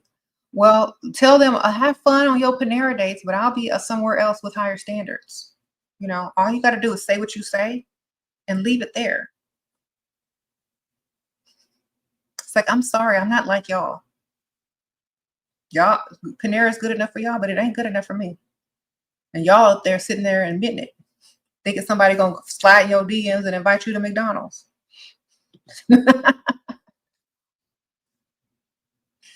Okay, y'all have fun, sprinkle, sprinkle, and they probably gonna ask you to pay half. So yeah. We were talking about not trying to solve everyone's problems, like pick me your friends, Dusties, anybody who's coming to you with a problem that you're not trying to solve, dismiss them. That's not my problem. I gotta go. Good luck with it. Now, of course, help your kids, help your children, but everybody else, it's not your concern. Is Papado an acceptable date? It all depends on your standards. It could be a nice lunch date. I would say lunch is fine. It depends on the income of the person that you're dating. If they like that type of place, I think it's a decent, like, middle class date. But if that man is trying to really impress you, he's going to want to take you somewhere maybe that you've never been, or somewhere different. It may not cost as much, or it might cost the same, but it's the ambiance and the atmosphere as well as the place. So it depends on why you're going to the restaurant. Are you going there for the food, the ambiance? Is he trying to impress you? How many times have you been there already? So also all those factor in. Like if you're taking me to a restaurant that I go to every weekend or every other weekend, or that I've been to 1,000 times, I'm not impressed. You know? Hmm.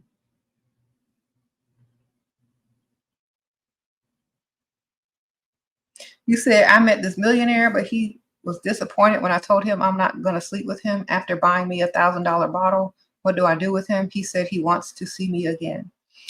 Say, I'm sorry, I'm not that cheap. I don't sleep with men for bottles of champagne. And if that's the kind of girl you're looking for, well, I'm sorry that you mistook me for one. Let's see, $1,000 bottles of champagne are the norm for me. So you gotta have high standards, man. You need to be like $1,000 bottle of champagne are just the norm for me. Doesn't mean I'm sleeping with you. Some rich man will think that will impress you. Be like, sir,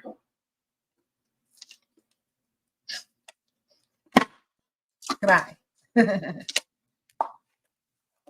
Y'all, I'm still waiting, y'all. Y'all better share my videos. I'm gonna crack this open when I hit 1,000,000. I'm gonna toast with y'all.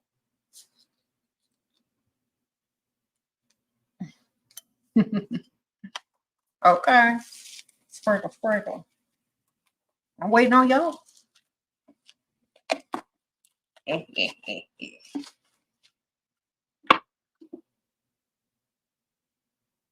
How long I had this since my birthday? I don't really drink as much, so I'm saving this for when I hit 1,000,000 subscribers to toast with y'all on live. See how nice I am. Put this back in there.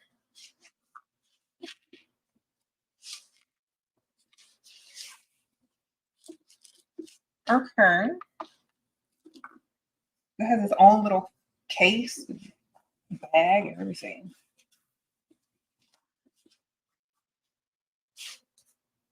How to get provider to propose 2 years together, 23 and 60. Girl, 2 years. You need to start talking about like all the things you want to do, all the things that that you want to do in life, and that you're ready to do all these things because you're ready to start your life, you're ready to do this, you're ready to do that. Start looking at houses, start looking at all these things, and it's like, he's 60, so he'll probably say, okay, well, I guess she's gonna want marriage next. And he's gonna all you gotta say is like, definitely gonna want marriage at some point. Then you look at him and see if he looks afraid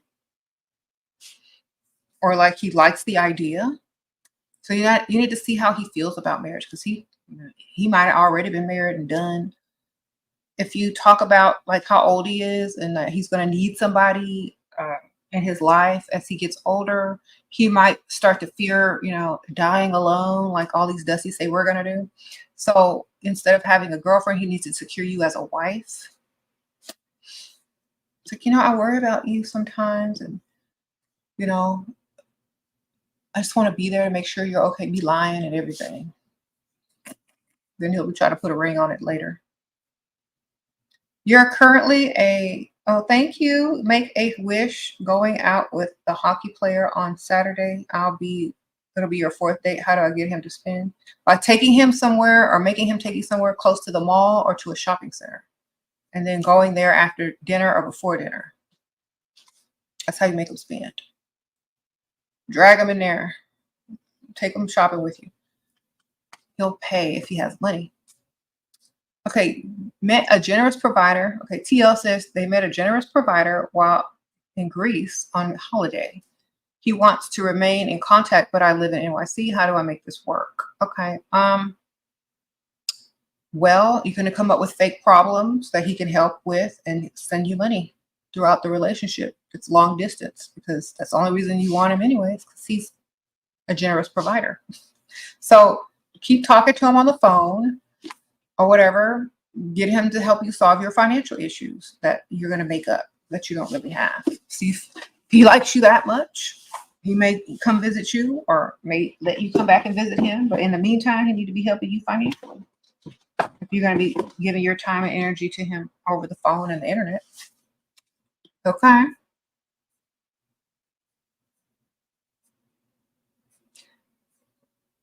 Okay. Thank you. Sprinkle, sprinkle. You said you want to know what I think of Pearl? That was a good movie. Sprinkle, sprinkle. Pearl said, I'm a star. I'm a star. Then she went to Max. Then the series was a trilogy. It was like Maxine and then X. Maxine was pretty good. Y'all should go see Maxine. Sprinkle, sprinkle. If y'all like 80s slasher movies, Maxine is pretty good. Okay.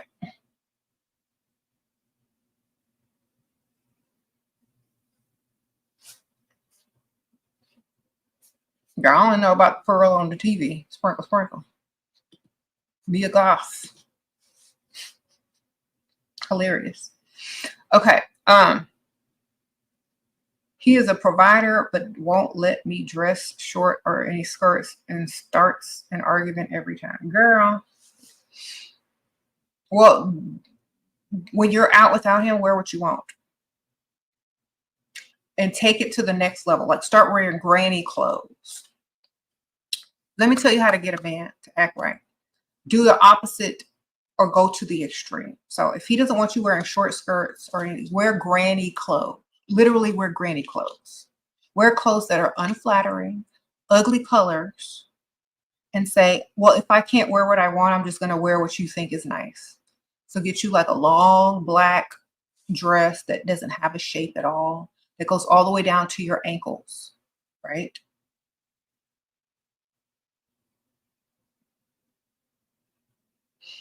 Stop wearing makeup and everything. Just put on some lip gloss and look the worst and let him take you out looking like that. Then he's going to be like, why didn't you put on something nicer? Why didn't you put on something like, you don't let me dress how I want to dress. So I'm just going to wear all black. Just going to wear all black because it's just easier for me. You're not letting me express myself fashion-wise because you're too insecure. So I'm just going to dress like a nun. Then we'll start wearing a cross and a white headband and see what people do. Sister, would you pray for me?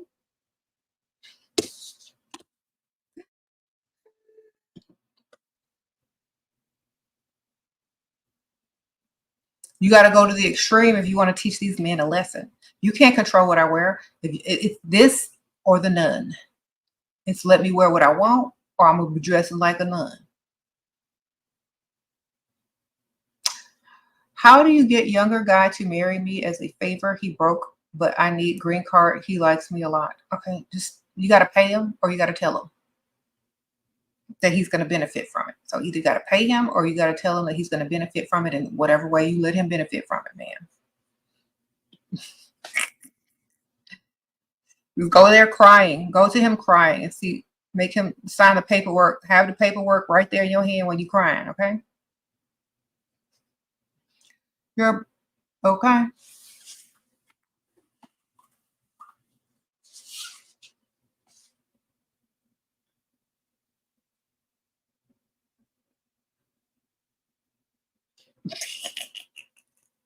You said go for a wealthier sponsor for a green card. Some people are see, this is why you never do anything out of desperation. Because when people get desperate for a green card, they'll talk to anybody. That's why I say if you're trying to get a green card, you need to start at the beginning of the process with only looking for rich men. You need to start from day one. You know your time limit and when you have to have that green card, or you just need to make it your life work to find a rich man that's going to help you with the green card. But some people don't, and they just be desperate and take anything, and then end up coming here and we're having to work more than the man. So yeah, better be smart. Some of them women, they get their green card, they think, oh my gosh, I finally did it. But no, you got to go to work and take care of that man now. And, you know, literally they can take advantage of you, or, you know, because it can be revoked. So you better find somebody with some money. Okay.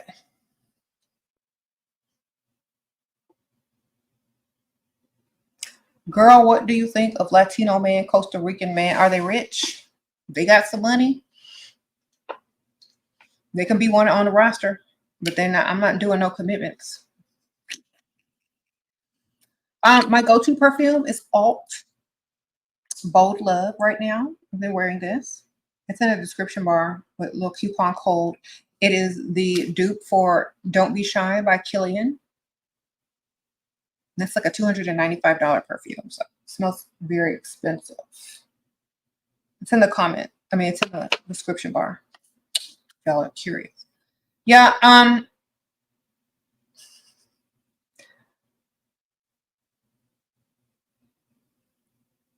yeah, they can be one on the roster. What are the meaning? Sprinkle, sprinkle.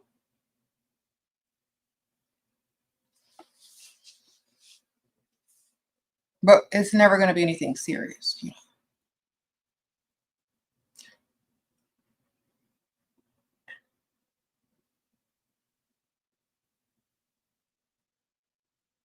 You say, how can you make a successful man athlete obsessed with you? Girl, get you some pheromones. Liquid Finesse. And get by Heaux Cosmetics. And get you some other pheromones that make him lust after you and make him obsessed over you. Just read through all the different hormones they have on their website. It's HauxCosmetics.com. You can use my coupon code SHERA in all caps. Next time you get around him, make sure you have all them pheromones and liquid finesse sprays on, and that'll do the trick, man. Oh, Cocoon 2000. Your provider doesn't last long term. Is it just never get okay? How to find something long term? Okay, so he's not. That's why you have to have a roster. This is what I teach y'all. You only have one provider, and it doesn't last long. That's why you need 2 and 3. So when this one goes flat, the other one is still kicking, right? Then you got time to find his replacement, the one that went flat, because you got an opening in the roster. Until you find the one that's going to keep giving and says, okay, I want you to be with me and I want to take care of you for the rest of your life, then that's when you can cut the roster off. But always know that you need to stay looking cute enough to start another roster up if you should need one, you know? So always make sure. You said I'm racist. Why am I racist? Y'all always want to say I'm something. This new generation is crazy. According to the new generation, everyone is sexist, racist, ableist, whatever is. Everybody is something in this new generation. Add me to the list. I'm all of it too. All right. Now that we got that taken care of, that I am politically incorrect on every video, and I don't care to be politically correct, I will stay politically incorrect just to make people mad. Just understand that. You said, what's wrong with Latinos? Nothing is wrong with them. I said they can get on a roster.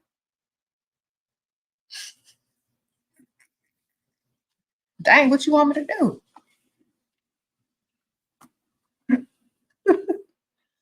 Any idea for freestyle this afternoon? I'm trying to get in some rich activities. Okay, go to the rich side of town, maybe have lunch, sit outside on a nice patio of a cafe, you know, have a glass of wine or an espresso or something. I don't know. Go shopping afterwards in a nice place. Hold on, I'm trying to put this back.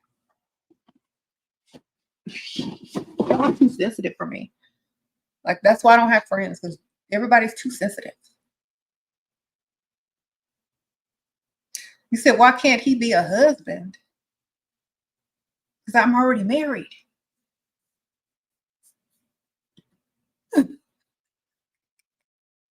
Ma'am, I'm already married. I can't have two husbands. That's illegal, ma'am. Sprinkle, sprinkle. Okay. Girl, trying to get me. I can't say yes if I already said I do. How to make him naturally feel protective by needing him and like holding his hand, and like when you feel scared, and like walking close to him when you feel like there's a lot of people in the room. You said Latino men are not fit for husbands only roster. Man, I did not say that. Y'all taking the words out of my mouth. I said they might not be fit for a husband because I already have a husband. Y'all are crazy. Okay, fine. I will marry a Latino man. Does that make you happy? As long as he got money. It ain't crazy. He got to be old though. Or old. He got to be old.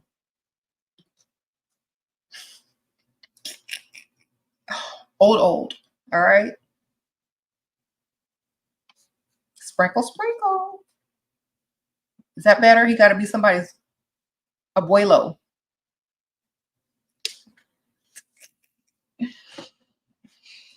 Okay. Girl, she one of them TikTok Gen Zs, girl. Skibbity toilet riz kids. Well, that's sensitive to everything.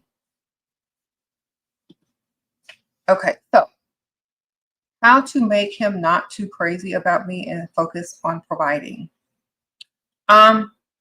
Keep talking about providing.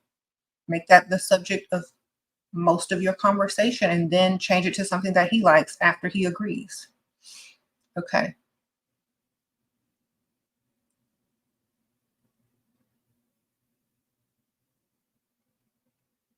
You said people are nuts nowadays. Girl, they've been trained to do. Every time they see something, they read the comments. Oh my gosh, this is politically incorrect. Let's attack it. I keep telling y'all I'm politically incorrect.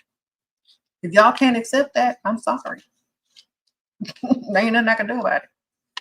I will tell you in the beginning, I am politically incorrect. Just so y'all won't get excited.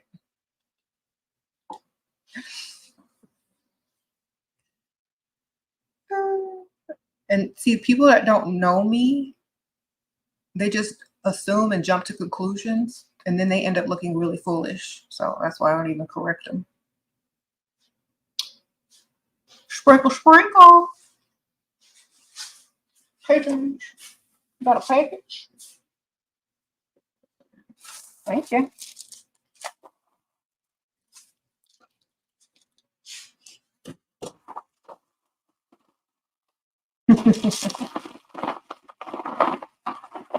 Yeah. What I got? Ooh, sweater. Oh, my daughter's. You're fine. I think, yeah. Okay. That's why I don't correct people. I just let them make fools of themselves. So they can feel foolish. All right, anyway. Because not everybody's problem is my problem. Okay. Which requirements should I tell him I have for marriage? I'm not talking all of paying bills. Like, my requirements are for you to be a provider and paying all these bills and never ask me to work, and having a savings and investment plan and all this stuff, and putting money in some savings account, and I need to be on an allowance. Okay. Finances first. Money first. Alice, ma'am, you don't watch my channel and you don't know who I am. So we're not taking you seriously over here. You are new here, and if you want to learn, go back and watch all the old videos. Okay. What? If she's happy, then why not? They are husband material. Because I'm already married, ma'am. I'm already married. I've dated a lot of. I've dated men of every race. Okay. Sprinkle, sprinkle. I've dated men of every race. Asian, East Asian, Latino, Mexican, Puerto Rican.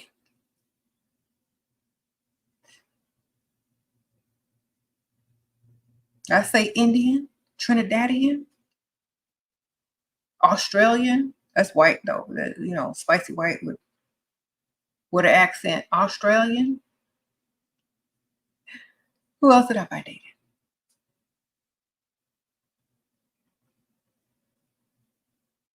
Nigerian. Of course.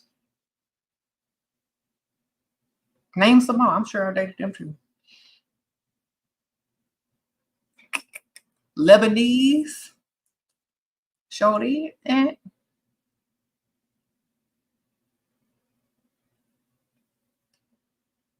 okay.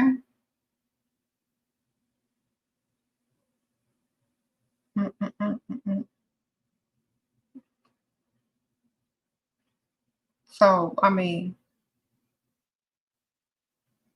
sprinkle, sprinkle. Probably. I probably dated all of them, girl. I don't know.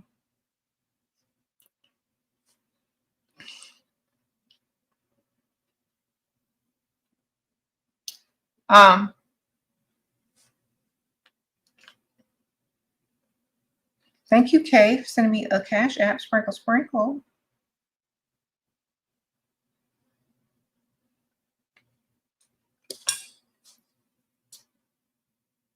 You said get to your bag and stop being so sensitive. Uh-huh.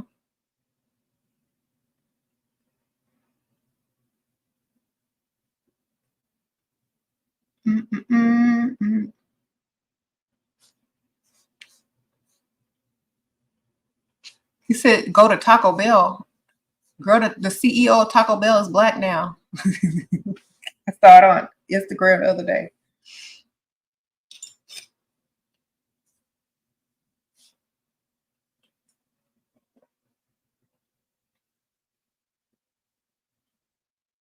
Four-hour live stream. I have never been able to get a man to pay for your bills. It's so difficult they end up leaving me and paying for another one. Okay. You got to start it from the beginning. They can't do nothing to impress you unless they what? Paying bills. They can't do nothing to impress you unless they what? Giving you money. They can't do nothing to impress you unless they're doing that first and foremost. That is the bare minimum. If you make paying bills or giving you money the bare minimum of what it takes to be with you, then that's what you're going to start to get. That means you're going to have to up the type of men that you're dealing with. You can't just deal with men that are going to constantly say no because they don't have it. You got to up the level of men that you're dealing with, which means you're going to have to change your target, which means you're going to have to change your type, the places you go to meet these guys, etc., etc. So it's not like you're just going to go outside and say, whoever talks to me and finds me interesting, I'm going to ask them to pay my bills. No, it's not even like that. It's like this. You have to put yourself in the right environment where men can actually afford to pay bills and want to pay bills. That's the difference. You got to, let me repeat this. If you want to find a provider, you need to put yourself in the environment where a man can afford to pay bills, your bills, and want to pay bills. Let that sink in a little bit and then think about it. And the next time you go out, next time you take out, some time to go freestyling, Make sure you're in the right environment. Okay. Keys to his stuff ain't really nothing. What's in your name? Yeah, exactly. If you don't own it, don't claim it. Um, like I can't claim anything I don't own. Not legally. So why even try to claim something that you don't own? A lot of people say like, "Oh, I have this and I have that," but if it's not in your name, it ain't yours. So be careful.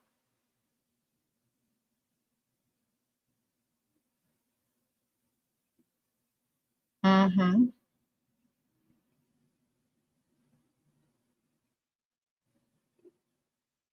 Uh-oh, thank you.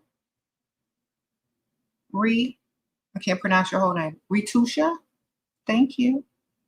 Sierra, Sprinkle Sprinkle. Is it a disadvantage to be a high sexual drive? I want to F every time I see it, my man, but since I'm always available, I'm not pushing him to be his best. Okay. That's why, okay, some women like you, and there's nothing to be embarrassed of.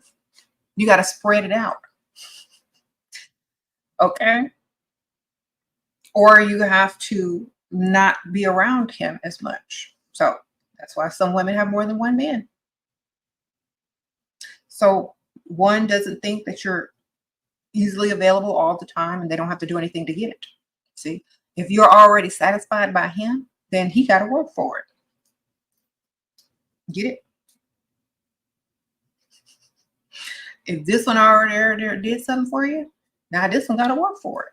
You could switch it up every one other. If you don't want to sleep with more than one person, then you better find a way to get that out of the way yourself. But you need, like, that's a lot of women, that's their downfall because they can't separate that from emotion, that from financial, that from anything. It's just all blending together.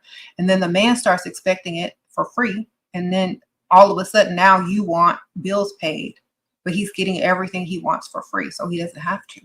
So that's why you have to either spread it out or take care of it yourself and not have to give it away for free because you feel like you want to. You know what I'm saying? You said men hate it that you're not sexually addicted to them in a sense. That's true. Like, no, I don't need it. I'm good. Then they'll try to convince you, no, I'm not in the mood. Then they'll try to get you in the mood. Well, what will get you in the mood? Pay these bills. You see how that works?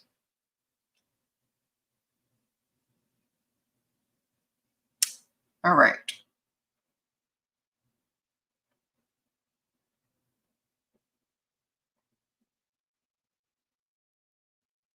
Mm-hmm. Just get money, ma'am. Worry about that other stuff later. You can get that free for the rest of your life. Okay.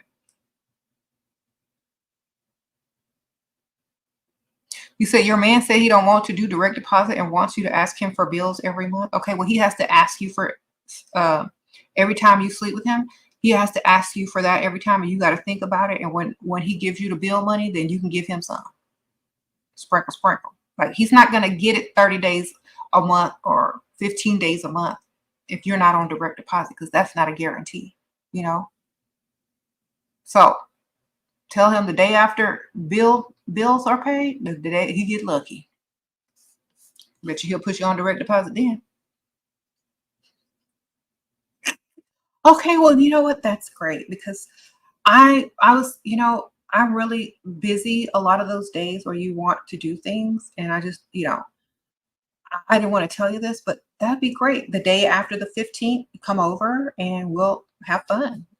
But other than that, I'm going to be super busy working out, going, doing this stuff, going. I joined a book club, da da da, So perfect. The 16th works for me. I'll pencil you in.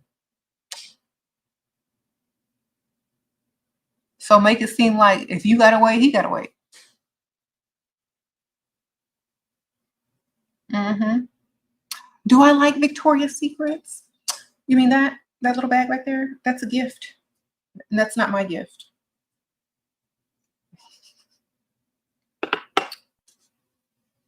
Okay. Those are just some pajamas in a bag. They're the wrong size for someone, and I need to take them back. Okay. I just left it there. I thought it was cute.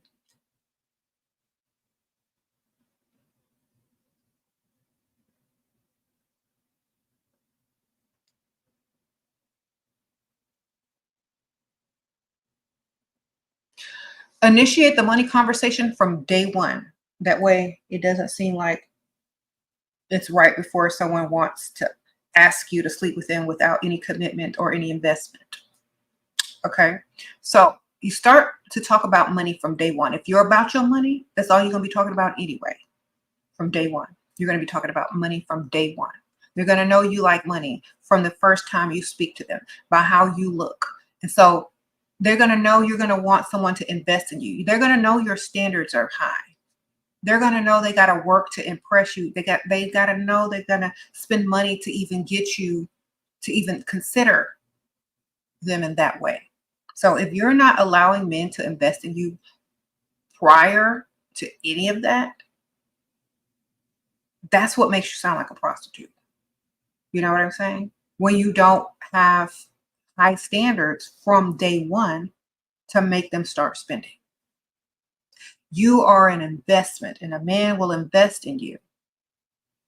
And when you feel like he deserves something from you, it's your decision and your choice, whether he's invested enough or not throughout the courtship or however long y'all have been seeing each other.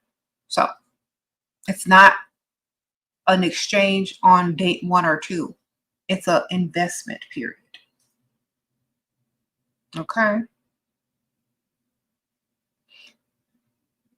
And make sure you understand that and not just giving stuff away for free. You got to invest. And I know some of y'all women are like, well, how do I get a man to invest? You got to up that standard, man. You got to change the target. So, for example, y'all are out here trying to get men your own age that look decent, that look good. Okay, they don't have the type of money that they can literally invest in you for 2 and 3 months. They don't have the type of looks to where you're the best thing that they can probably pull without, having to shell out even more money. You got to make sure that your target is correct. You're leveled up enough and you know how to speak and get what you want. It's an art form, literally. It's a process. You got to learn it. You can't just go on a date and say, oh, can I have some money? No. From the day you start talking to him, they need to know you're about your money. That's it. Like as soon as somebody approaches me and talks to me, I'm telling them straight up that I'm impressed with the fact that they got money, or I'm impressed at the fact that they got this nice car, or I'm impressed at the fact that they are of this status. I'm telling them straight from the beginning that I'm impressed with money. All right. So that's how it has to be.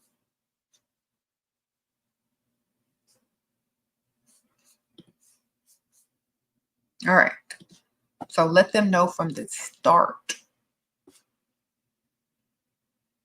And see, men will be so taken back by that and flattered at the same time. And of course, you're only going to deal with men who are successful. So that's the only reason why you're paying attention to them anyway. So that's what they start to lead with.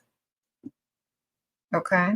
So if a man comes up to you and he has a nice car, he's talking about his high caliber job or business or whatever. It's like, oh, that's really impressive.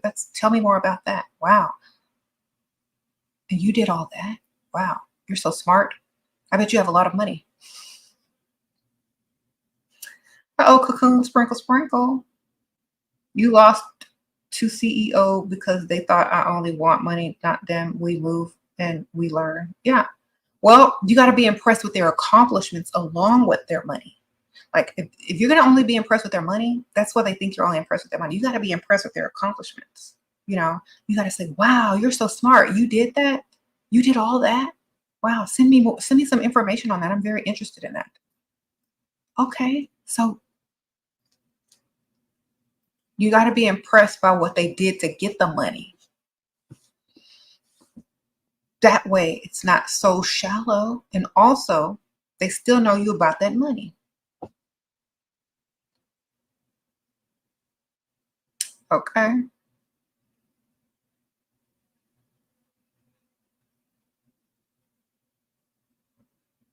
You said, how do you manage your provider when you are ill?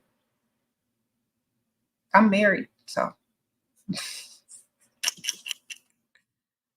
take a day off, ma'am. Take 2 days off. Take how many days off as you want. The provide don't stop because you sick.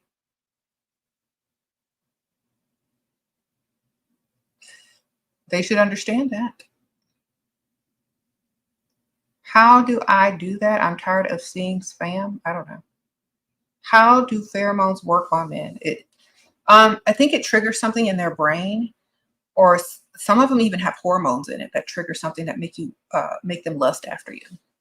Some of them make them obsessed over you. Some of them make you lust. Some of them are platonic. So depending on which one you get on the website, the Heaux Cosmetics website, it's going to do different things. This makes them want to talk to you more, open up, and just like gravitate towards you. This is the liquid finesse. So it works on their brain and their hormones and their senses. Okay.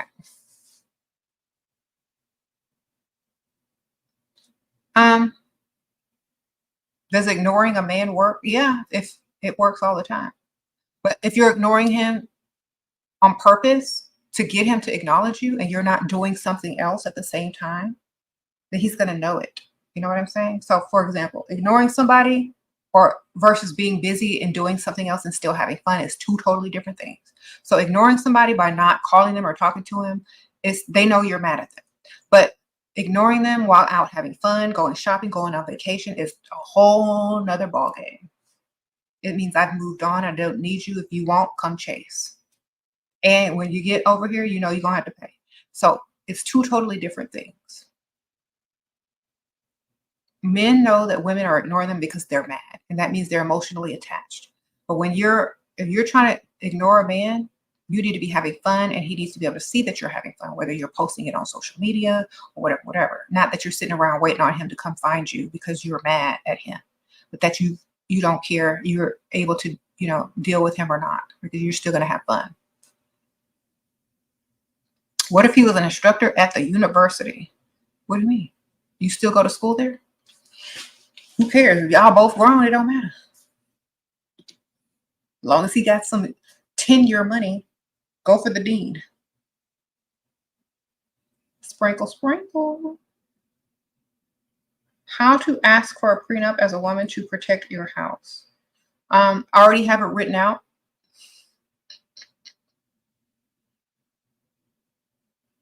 You ain't got to ask if you already got it, man. Let's see. Bring it up and see if they'll sign it. Especially when they make you mad.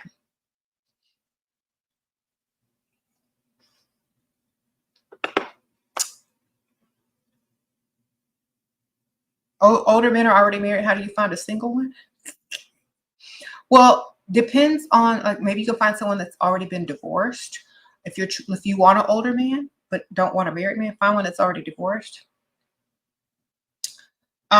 Because usually it doesn't matter if they're married or not. They're still going to be out trying to look for women, honestly, because women they're always side chicks out there. But if you want a single man, then you're going to have to go where single men hang out. I don't know where that is, but if you do, let me know. They have like singles meetups. If you're religious, they have singles like church events and stuff like that. I don't know. Try to look for singles events, because most of the men that you're going to meet out, even if they're single, they could still have a girlfriend, or a fiance or a baby mama. So you had lunch with a potential today. He gave you an expensive perfume and $500 and wants us to have a drink at 10 p.m. He is only in town for today. Should I go? Girl, after his other date. Sprinkle, sprinkle. So who's he going to dinner with? That's a nice gift. Thank you. That's nice that he bought you a perfume, but who's he going to dinner with? His clients? Another girl? Drinks at 10, he thinks you're going to go home with him. So I would definitely agree to the date at 10 p.m.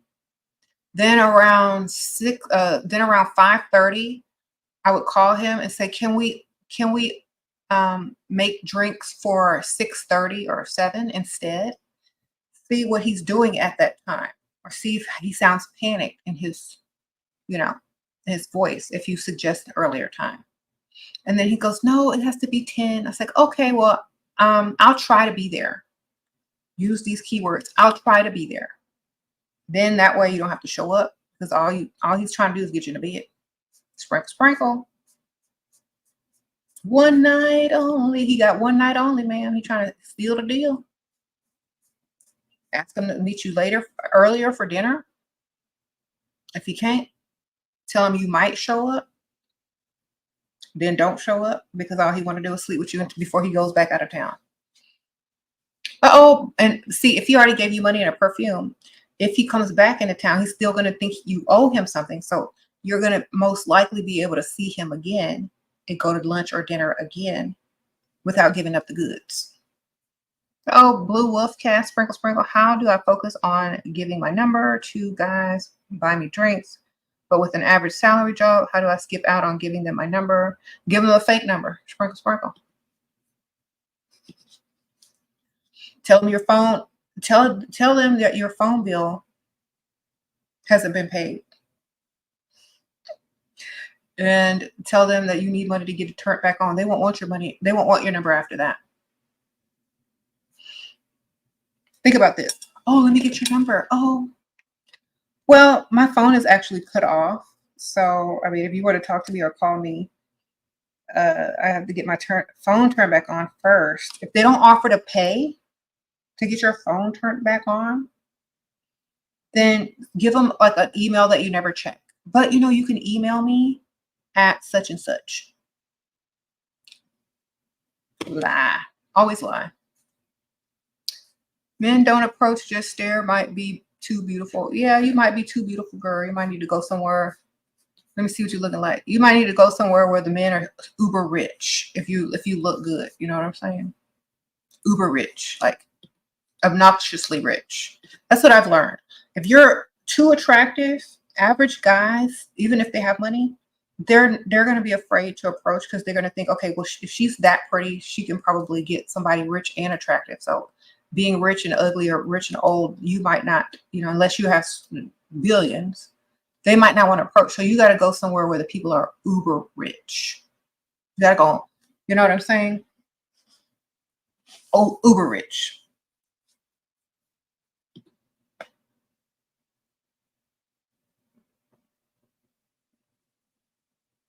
You said, let me go on a vacation then. A lot of beautiful women have that problem because men are too intimidated by their beauty. So you got to find somebody that's like obnoxiously crazy rich and high confidence, sadly. I think that's what Melania Trump did. And now she's rolling her eyes every time he opens his mouth.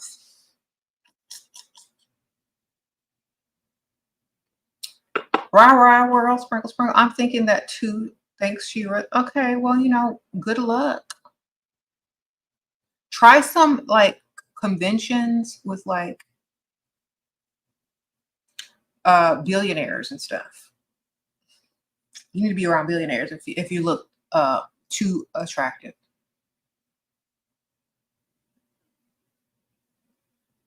Sprinkle, sprinkle.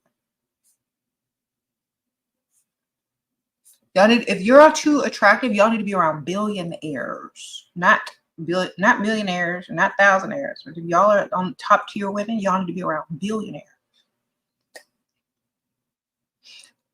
Okay.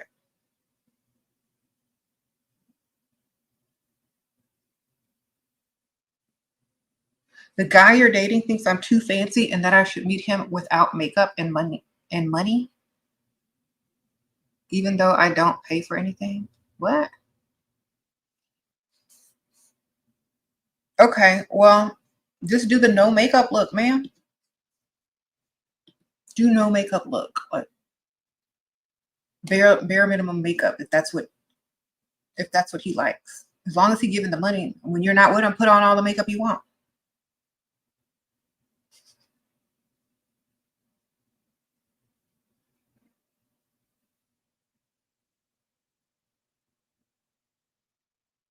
Okay.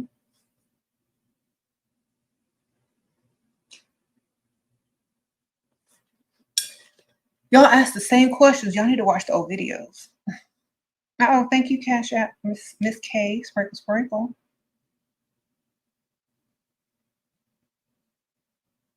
Okay. Kay says she's pregnant by a young provider as a 24-year-old. Okay, well, as long as he got money, sprinkle, sprinkle. That's why I say never lay down when nothing broke. Because if you accidentally get pregnant, you good to go. Or if you purposely get pregnant, you good to go.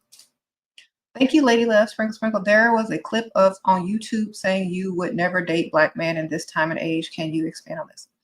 They're too feminine. Yes. The old school black guys are less feminine. If I were young and what I had to pick from for today, with all them black edges and gym shorts as regular clothes, I'm the prize mentality.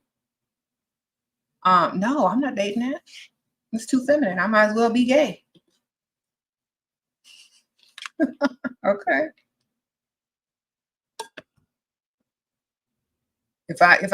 You know what? If I had to date someone, and I'm saying that for a lot of people, I might as well be gay.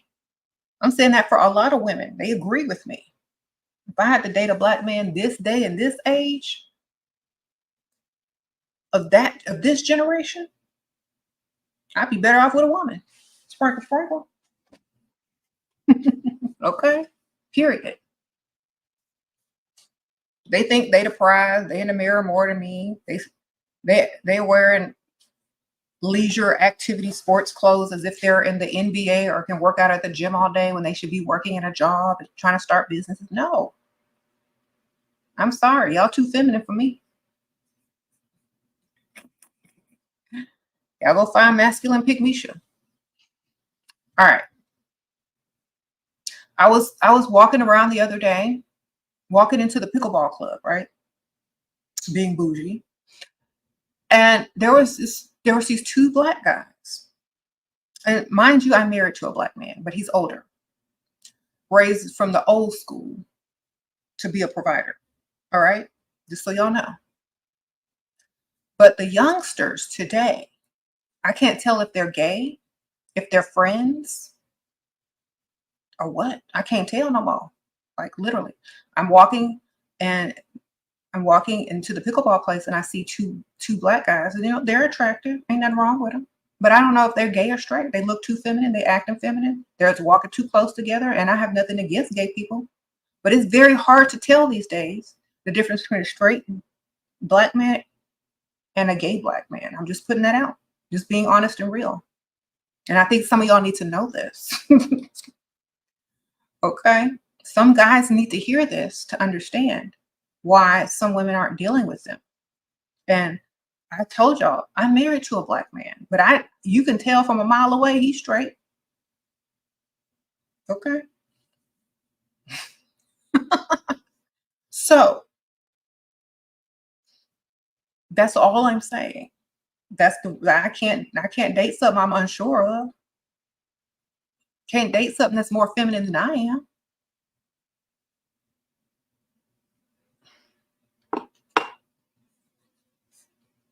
I gave them compliments. Okay, you look nice. You're attractive, but I can't tell which way you go. It looked like you spent all your money on your outfit. And your car is not nicer than mine. So I know you ain't got no money. So, they're investing in the wrong things. They're too feminine and they think they're the prize. And I can't tell if they're gay or straight. So that's why I said I would never date in this era, in this generation. I couldn't, because I would be confused. All right.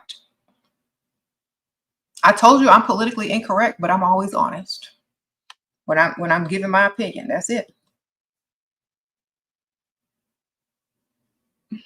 You said men and flashy designer stuff is a turnoff. It is. It's like, how do you know about that and I don't? You keep up with all the latest fashion designers and magazine. What you read, you be reading Vogue and Elle and stuff because I don't know what that stuff is. Okay, like I don't know what that is. What is that?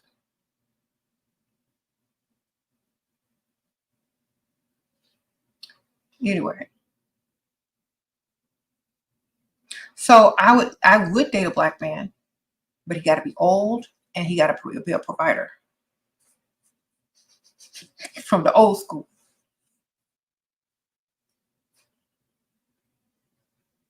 Just like I said, I would date a Latino, but he got to be old. If he would be husband material, he got to be old because them are the providers. I don't do the youngsters.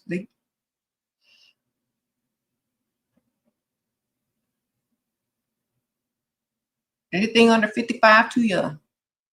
Or if they're mature mentally, they work with 45s. But other than that, nope.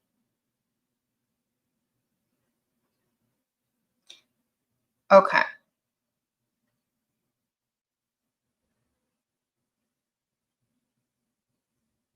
Shira, my man is so old. How do I get into his will when he's half asleep? Start talking and recording. When he wakes up, say, "You told me this last night, and I believed you. You said you were a man of your word."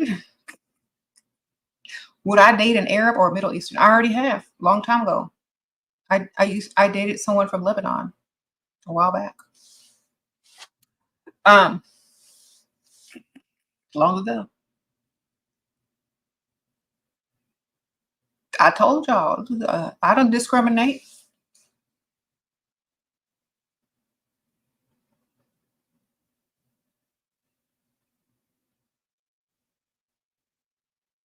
Shira, my parents read my personal diary, and I am so ashamed. I want to die, girl. Um, I'll give you some tips and hints and clues on how to write about what you're doing or what you think in the future. Write it in fiction story form so that you could just say I was writing a story. Sorry that somebody invaded your privacy. But in the future, just write it like you're writing a story and then just put your information in there that you need to go in there. Make up a whole nother character with a whole nother name and then write it out, man.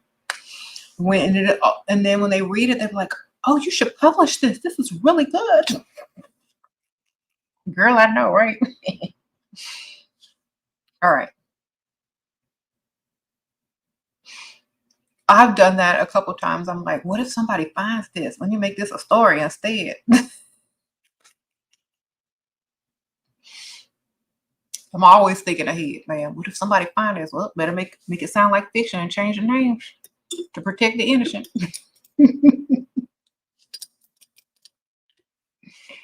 Okay.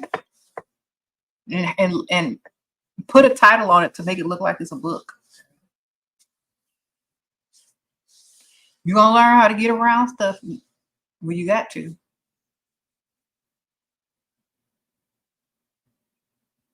You say you do that with poetry. Okay.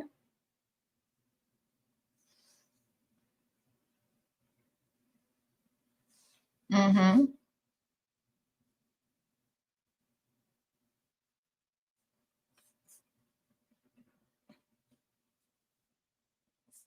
You said it's about money, not skin color. Exactly. You're a provider of any race. Great. They want to compete with us. Enjoy your day. Yes, we were. They want to compete with women. So that's why you know they're feminine. Yeah, if your man is trying to compete with you, they're not your man. They're your girlfriend. Or they're your bestie. They're your roommate. They're your peer. They're not your man.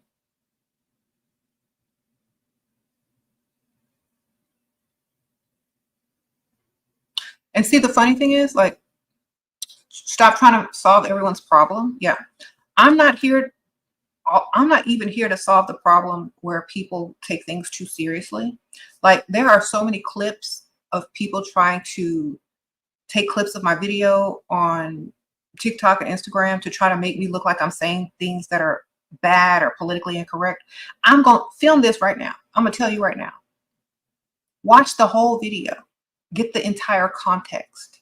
People ask questions. People get individual answers. I don't speak to people in general when I'm answering a specific question. And so a lot of people don't realize that. Not everyone is going to get the same results. Not everyone is going to tell you something in a cookie cutter, sugar coated way and send you on your way. You know, sometimes you need realness in order to thrive and make smarter decisions rather than some societal norm that tells you to do something that has not ever worked. Okay. That's why exactly, you know, people try to make controversy out of what I say. It just brings more people to my channel. It just ups my numbers, period. And then when they get the full gist of it by watching the videos, people are like, oh, well, that's not what she meant. Or that's not what, or that was totally taken out of context, you know, or this or that, or blah, blah, blah, blah, blah, blah. And then they start to be like, okay, well, now I understand, because I would have said the same thing to you. Honestly, if I have to get up here on my own YouTube channel and lie to y'all in order to remain relevant and politically correct, I'd rather not go live at all. If I have to adhere to the Gen Z level of politically correctness that they don't even understand because they haven't even experienced life, I ain't gonna do it. Okay? Either deal with it or go watch the clips. All right?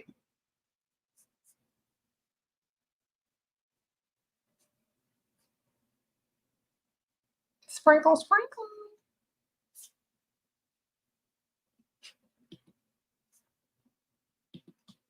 You said people get mad because they want to get mad. It's a sickness. Exactly, because they don't have anything else to do. Like, instead of getting mad, I just get money. If I can't make money off somebody getting mad, or if I can't make money, then I'm not interested at all.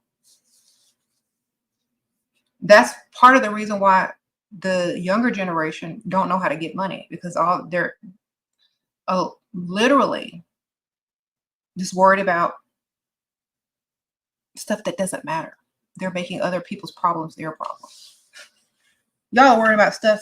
A lot of the younger people need to worry about how to get more money and their future versus what somebody said on TikTok.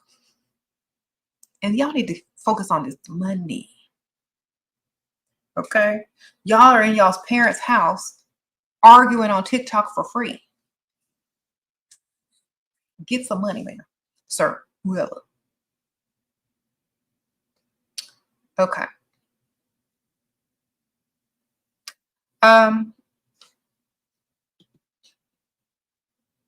Sprinkle, sprinkle. Strong men want to feel needed, so let them. It's only weak, broke men who want the woman to be strong and independent.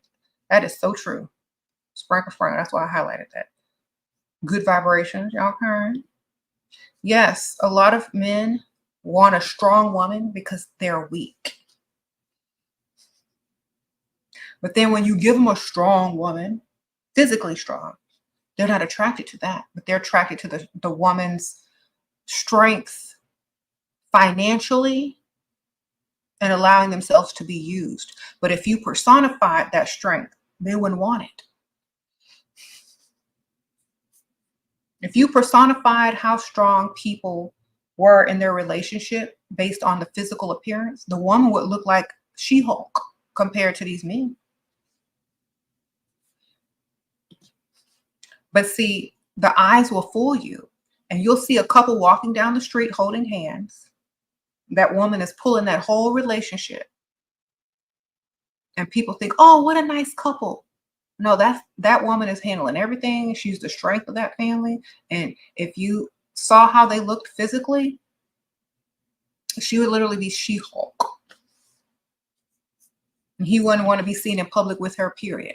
She would be 6'5" with muscles, and he would be 5'9" and skinny. That's the equivalent of a lot of the types of relationships between Pygmishas and Dusties.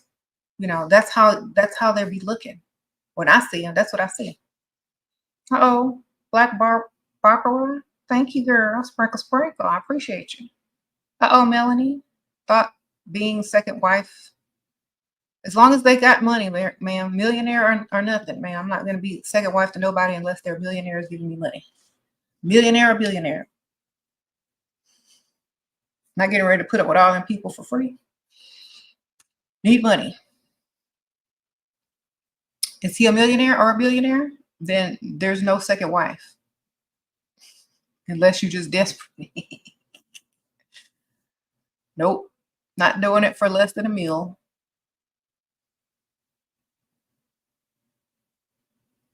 Okay.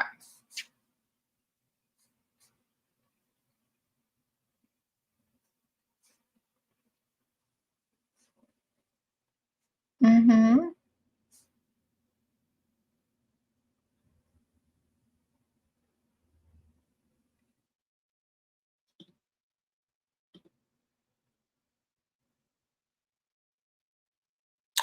Um, anyway.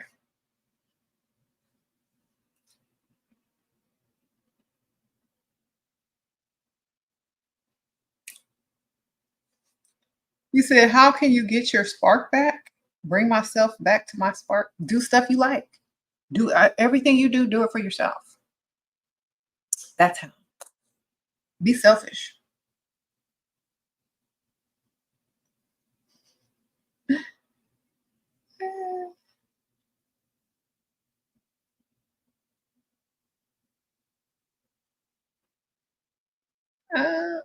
Is that an Amy Winehouse vinyl in the back? Yes, and a Beyonce. Amy Wine. I got like 3 boxes of vinyl. I collect.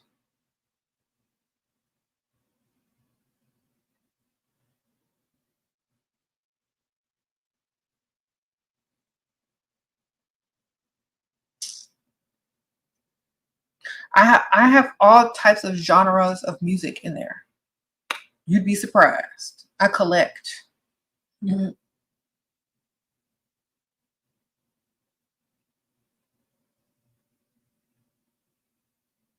How to make a man plan future with you? You don't make a man plan anything with you. You start planning your life, and if he wants to come along, then he needs to propose and commit and fund it.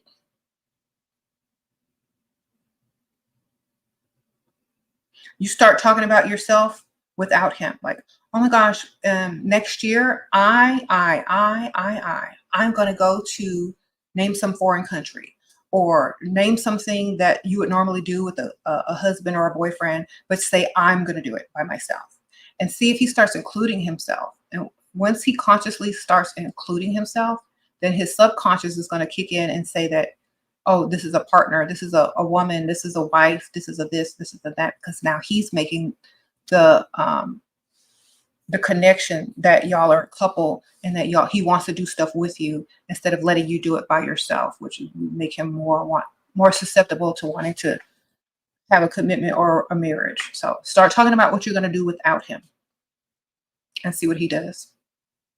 Oh, Janie, sprinkle, sprinkle. You already texted the potential. He said 9 p.m. for Drake's. Should I still go? Girl, he got a date. How do you feel being the after date? Just understand that you're the after date. He got another date too, man. I don't know if it's dinner with his company, but it sounds like he got an after date.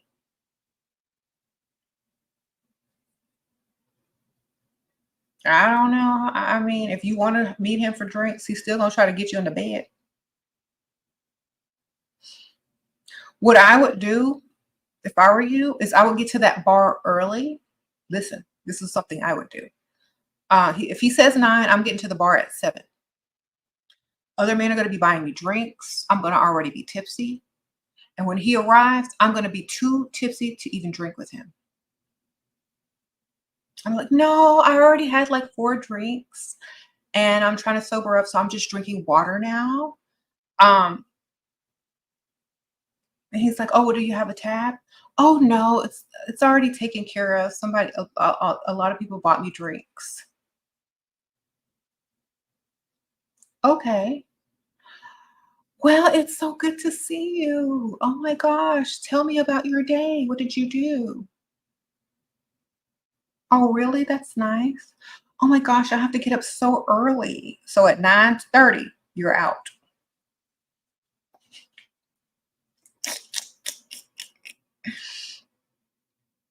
So he couldn't even buy you a drink. Maybe he can buy you a water. Uh, But at 9:30, oh, you're leaving. It's late. It's nice to see you. Goodbye. You met him. He already spent money on you. He used you as the after date because he was trying to sleep with you before he left town. But you pulled a smart one, got there early, got your drink on, got other men to pay for your drink, and leave at 9:30 as soon as he gets there. All right? Then leave him wanting more.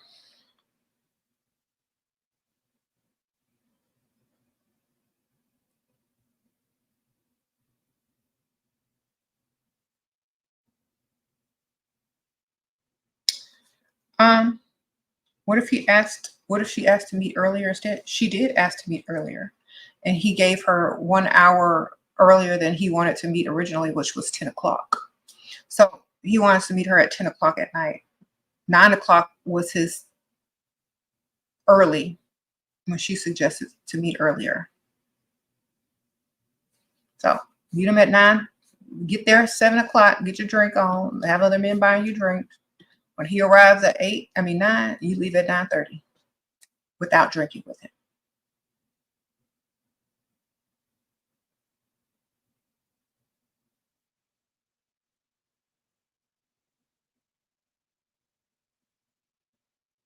Hmm. Then what is he going to be thinking? I should have asked her out for dinner. I should have met her at 7:30. Next time I come into town, we're going to dinner. That's what he's going to do.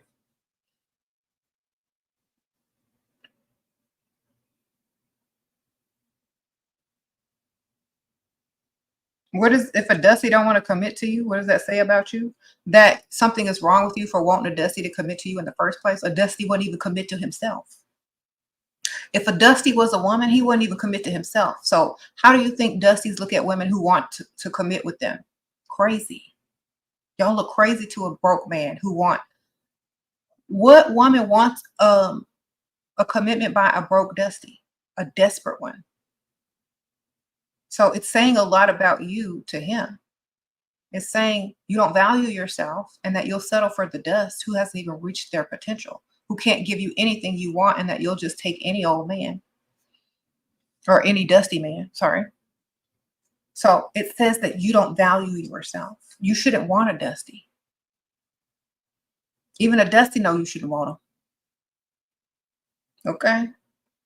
Literally. A dusty will tell you, I can't commit to you. I can't do nothing for you. I can't even pay your bill. I can't do nothing. I can't get your nails done. I can't do one thing for you. Why do you want a commitment from me when I haven't even committed to myself to become a man?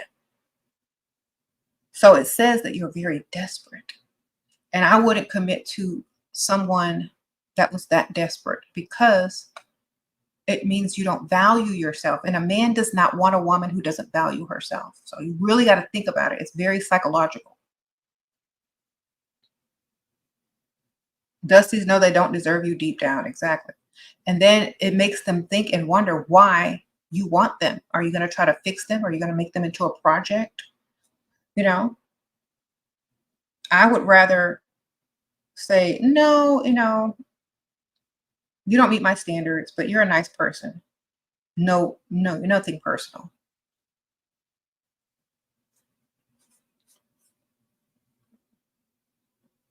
Why men don't want people who don't value themselves? Because you're not valuable to them if you're not valuable to yourself. You get it?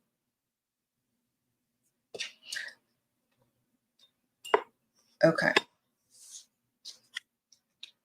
If you let a Dusty treat you any kind of way and not be accountable for anything, your value is low. They don't want that.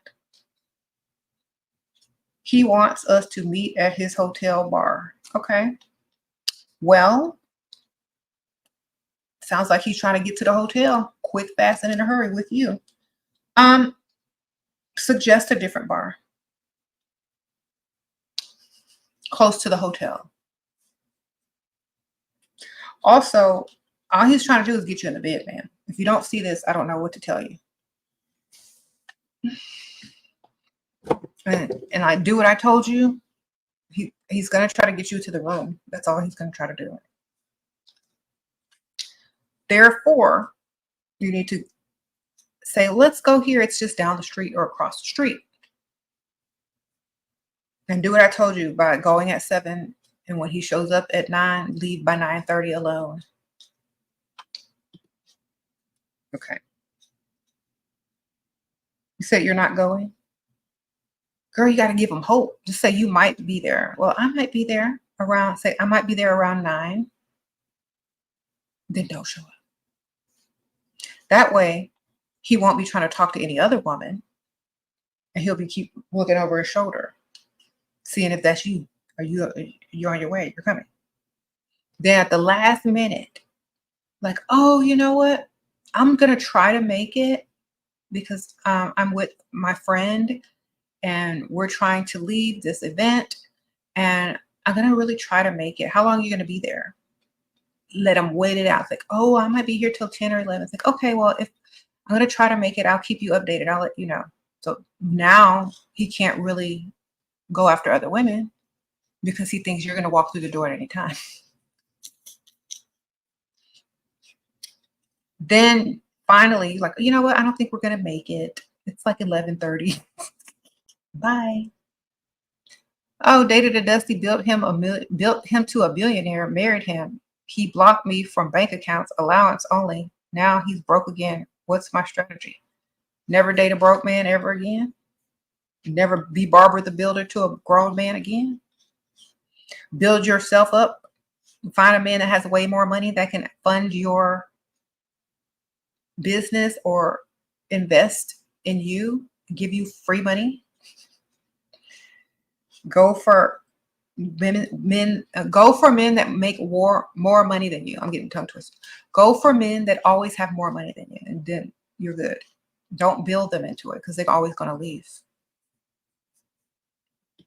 Okay. Don't finish raising them. Get one that's already reached their potential. Okay.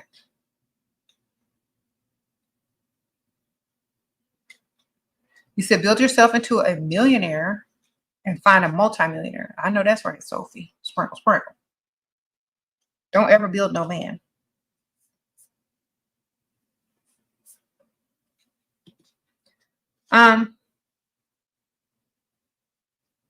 You said you asked your man for 10K since you found out he cheated on you on the holiday. Worth 10K instead. What should I do? If he gonna give it to you, take it, man. And if he mess up again, it's gonna cost him even more. It's gonna up the price.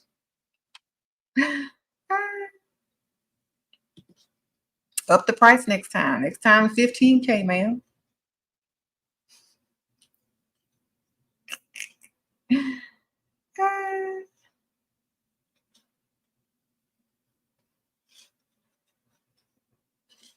Up the price.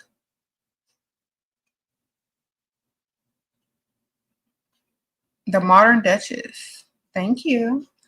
So she says, are you wrong for ignoring a man because I haven't seen him in 3 weeks? He's always texting me to death all day. He excuse was work and his daughter. Okay, so he doesn't have time for you. He's too busy to date. All he wants is an emotional support animal to talk to on the phone. So Start charging him every time you call him. Say, if you want me to talk to you, cash at me this much every day, and then I'll talk to you. Since you don't have time to take me out, this is going to, you know, compensate for all the money you would be spending on dates, gifts, food, etc. Before I talk to you each day, send this much money. If you want me to respond to you. It's like, as much as we talk, you should have been taking me on all these dates. You spent $0. Where my money? So send them your Cash App and be like, okay, this is how much it costs a day to talk to me. Or you could take me out on a proper date and buy me, you know, some nice gifts or whatever. Otherwise, pay the fee if you want me to talk to you.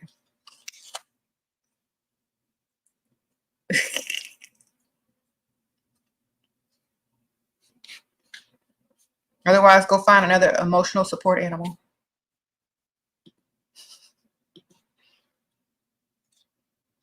Okay.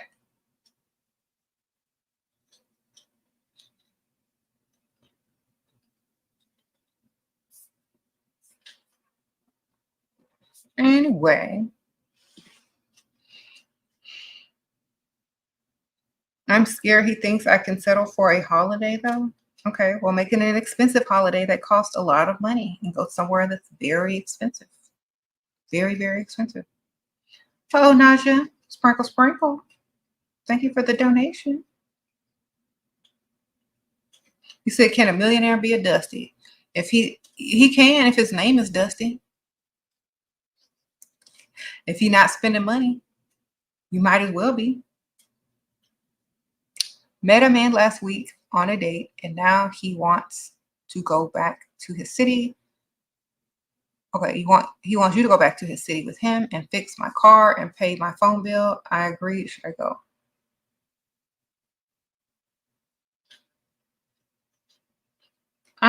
Why can't he fix your car where you are? Say, fix my car first, then I'll come to your city. Sprinkle, sprinkle. Then I drive back to wherever I need to go. Because see what he gonna do? It's like, I'll fix your car. He gonna get you out there. You ain't gonna have no car, right? Or can you drive? I'm not sure. I would have my car, period. He needs to fix that car first.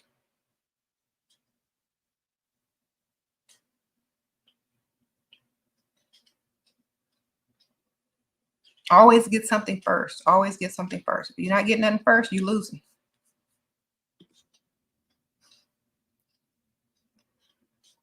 Okay.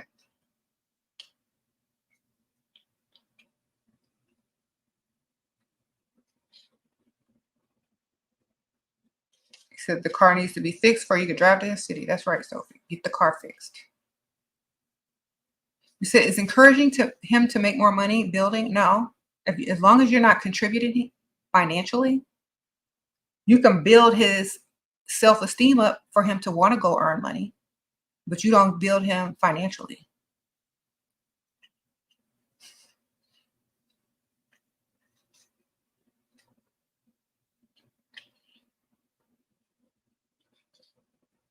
Is it okay to ask if a man will pay for your outfit for the date, or will he think I'm broke? I think that's cute. Okay.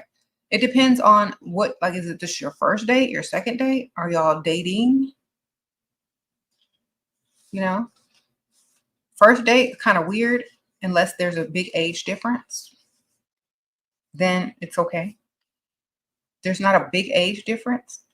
It could look like you're needy and they probably think you're dating them for them and they're going to get upset. So the age difference is big. They're not going to think that. Okay.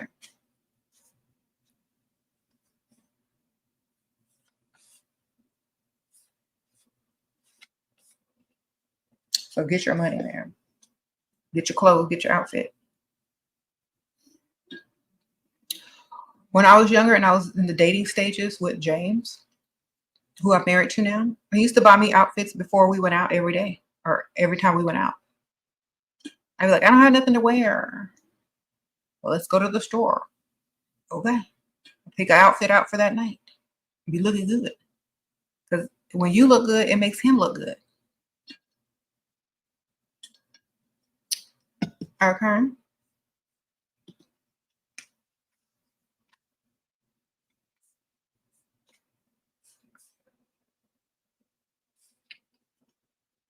You say, how do you date someone rich if family is already wealthy? You date someone generous, or you date someone who has more money than you or your family.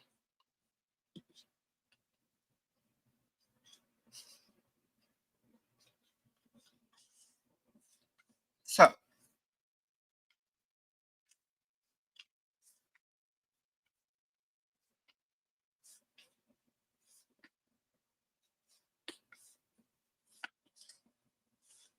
you said, what's the age difference? 25 years.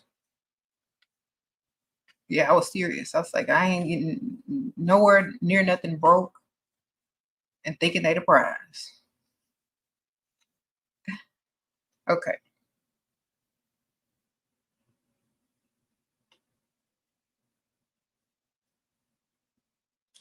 Sprinkle, sprinkle. 25 years age difference, ma'am.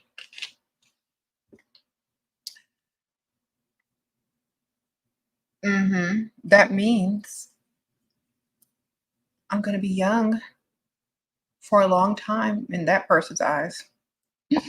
Oh, Janie, sprinkle, sprinkle. Met someone freestyling at the rich side of town. He kept introducing me everyone like we were together. How to act when I go there back alone. Tell him I was your coworker or your friend. And he wished we were together. We wish we were together. Oh, that was my friend. He wishes we were together though. No, we're just friends.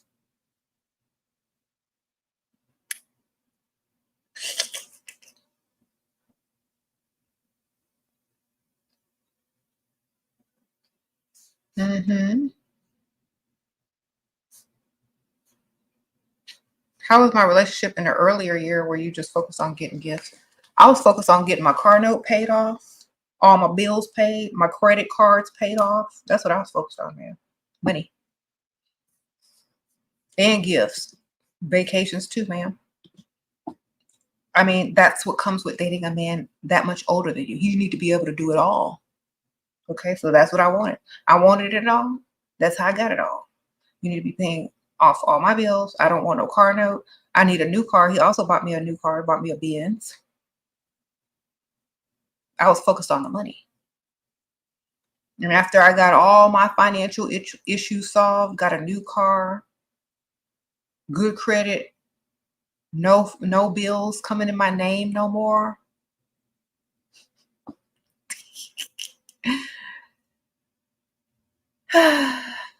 All the stress left away. Didn't have to work for anybody anymore. So I'm saying, couldn't get that with no young guy. All right. Not getting ready to sit there and put in all that work when I can get it very easy based on the age difference. Shira, where did you meet your Lebanon boyfriend from earlier? Oh, a bar. They owned a bar. Sprinkle, sprinkle.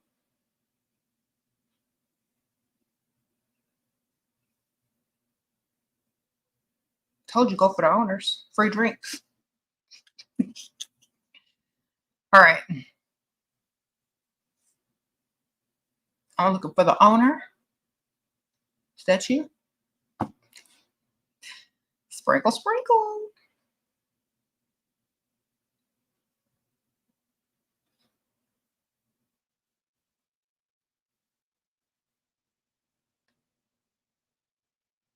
Is it okay to spend all money on shopping? If you dumb,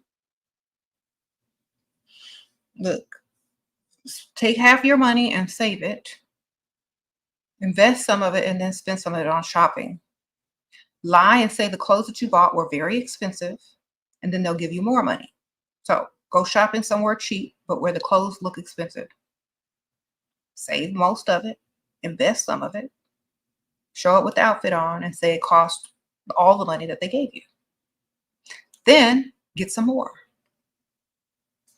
Uh-oh, happy. Oh, thank you, girl, for the sprinkle sprinkle. Yes, I'm almost to 1 million. We counting. Thank you. Got us while red in the halves. Invest wherever you go get you go to the bank, get you a personal banker, and maybe they can help you. I don't know. Invest in yourself, invest in a business, whatever. Something you got to do your own research on because a man don't know how much stuff costs. Come out, say, oh, these shoes were $1,000, and them shoes probably $10, $20, $50. So that's where all the money went. Okay. He said, do you think Beyonce will stop her music career since she started another business in a short period? She don't have to stop anything. She got people working for her. You got employees to handle all that. You think Beyonce is in there doing all the business work, or it's just in her name and she got people working for her?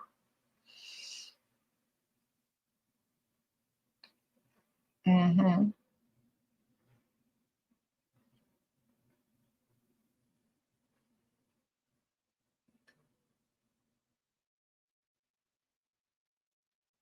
Um, sprinkle, sprinkle.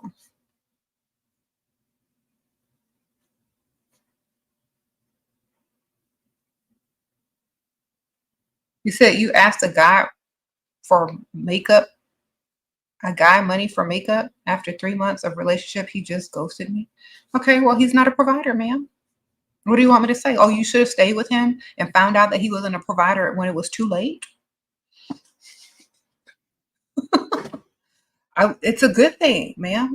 If a man is with you and you ask him to buy you some makeup and he's been with you for 3 whole months and he ghosts you, he didn't want you anyway, man. You weren't special to him because I guarantee you, after 3 months of dating somebody, you should be getting more than some makeup, way more. Okay, especially if they like you.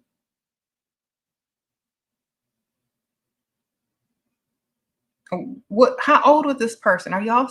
How old are y'all? Because sometimes the guy don't be having the money if y'all are super young. How he supposed to afford stuff he can't afford?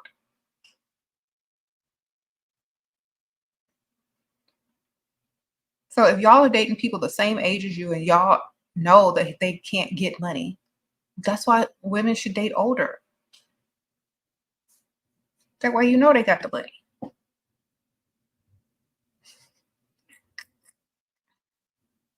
Okay, they know you got the money. He's 40, I'm 20. What should I expect? Um, you should expect that he's going to treat you like you're 20, think that you're dumb, stupid, and ignorant because he can't afford women his own age. So you need to trick him and use it against him and get everything you can get out of him so that he understands just because you're young doesn't mean that he's not going to be spending money. So you need to ask for expensive gifts, bills paid, everything a woman his age would ask for and more. Because if he's with you because you're beautiful and young, he's still got to pay. He's still got to pay the price of being with a woman. So if he was with a woman his own age, which is 40, she would want him to pay some bills, take her on vacation, take her shopping, buy her a nice piece of jewelry for whatever holiday is coming up. And that's all the holidays, not just one. But for Christmas, her birthday, Valentine's Day, that's 3 nice pieces of jewelry. Okay. This is what a 40-year-old will expect from a 40-year-old.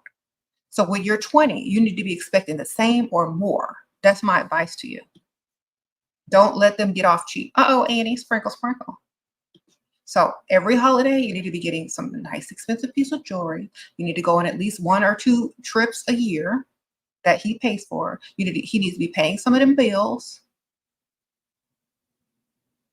All the things that he would have to do with a woman his own age. That's what you make him do.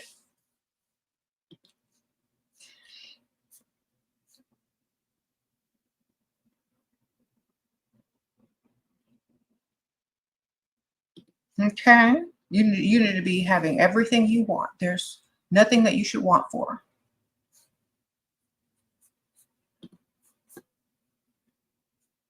Thank you, Annie, for being a member. Sprinkle, sprinkle.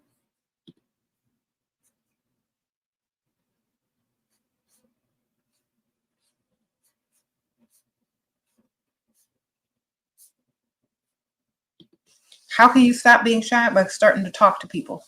Everywhere you go, just start talking to people. Get it out of your system.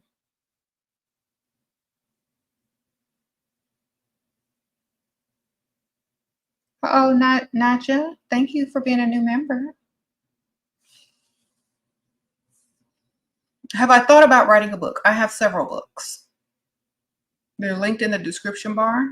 They're on Amazon. I have one called Sprinkle Sprinkle. I have a book called Too Pretty to Pay Bills. I have a book called Leveling Up to Your Best Life. I have a book called How to Do What You Love.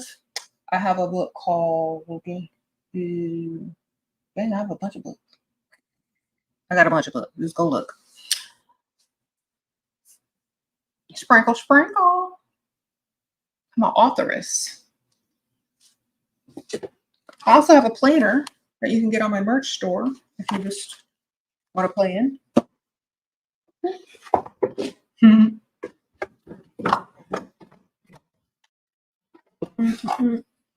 For the ladies that already have their house and they already have all their provisions, let me show y'all. You get some of them. Get a fruit. All right. So this book, Leveling Up to Your Best Life, it's like a coffee table size book. The one that you're going to get on Amazon is going to be pink, like in a pink frame with this cover in the middle. And this is showing you how to live your best life, to level up, all that stuff, while you're leveling up, after you've leveled up. This is more a book for self-love, self-care, and how to navigate in certain situations. And then we have Sprinkle Sprinkle here. How to date a provider and avoid a dusty. This will tell you all, like, this will keep you motivated and stay on your, high standards. Stay with your high standards and all that kind of stuff. You're gonna get motivated to do better in life and not deal with dusties anymore, or men that don't appreciate you, or time wasters, or anything like that. So live in a dust-free era, baby. So I do have plenty of books. My latest book that I've come out with is called Too Pretty to Pay Bills. And that's probably longer than this book. It's longer than Sprinkle Sprinkle. So it goes more into depth on how to get guys to pay your bills, why you shouldn't be dealing with anyone unless they're a provider, etc., etc. All sorts of situations, questions. So make sure y'all get all the books. They're an investment in yourself. And you can also pass them on to your daughter, your nieces, whoever needs them. Just buying books, starting a little library. When your daughter or your niece gets of age and she's having problems, you can be like, here you go. Sprinkle, sprinkle.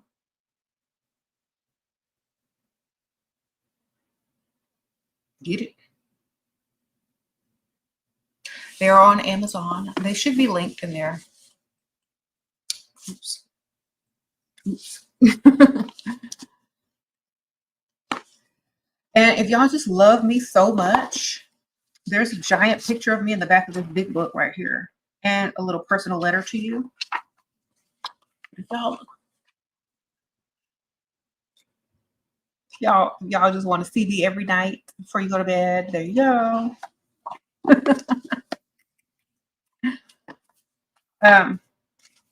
It goes into fashion, home decor, luxury, how to make yourself feel luxurious, how to be mindful, how to be demure. Very nice. I also have this in like a flexible cover, paperback. If you don't want to pay the hard cover price, there's two. There's a hardcover and a paperback. So there's like a price difference. Definitely. Someone said very disturbing. Disturbing to Dusty's, yes.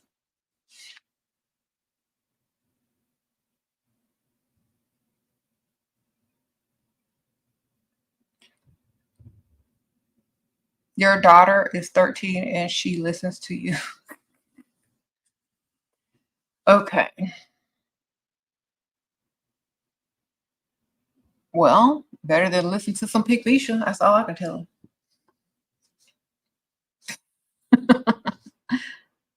Sprinkle, sprinkle.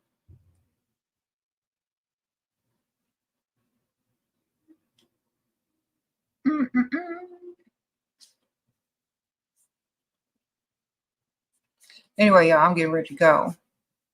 But thank y'all, everybody. Y'all are so funny. I have to bring this book tomorrow because this lady wants to buy it. Maybe I'll sign it for her. I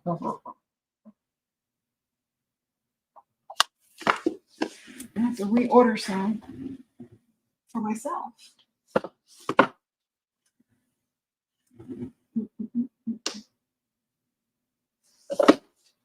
Where my pick? Oh. You know what I gave James for his birthday? A framed picture of me. I had a couple of them printed out from my phone. And now it's up in his office in a nice frame. Sprinkle, sprinkle.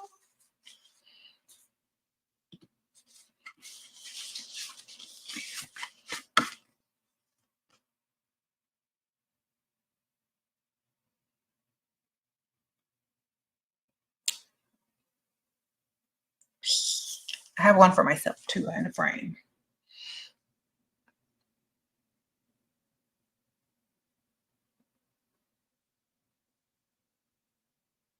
You said in 3 months you had a provider? Okay, Katrina, get it. Katrina, sprinkle, sprinkle. Yes.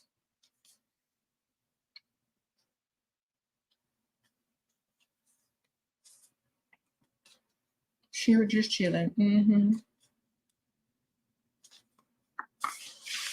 So yes, get you a nice frame, ladies. Get you a nice pic of you looking good. Frame it, and that's his gift. Like if he's always gifting you, and he's always gifting you, and you said, "Oh, how can I show this man that I appreciate all his gifts?" Picture in a nice frame for his office, for his room, for his home,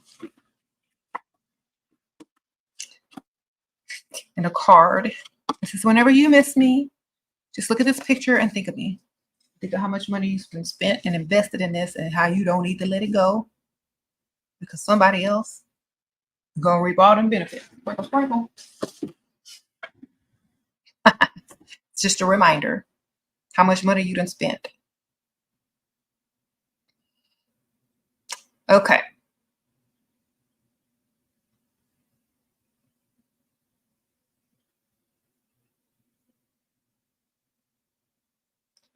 Men always tell me you have Nicki Minaj and Megan Thee Stallion features. Does that make me ratchet? If it's like facial features, or is it body features, or is it mannerisms? You have to ask which one it is. If it's all of it, then I don't know.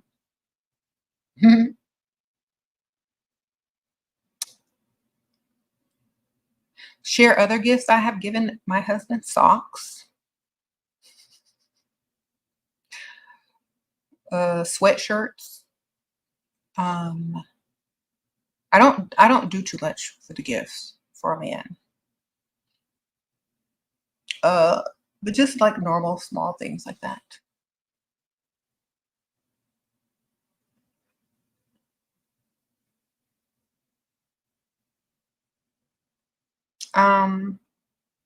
Blanket. You remember he's old. Okay. He's like 25 years older than me. So what am I supposed to be getting him?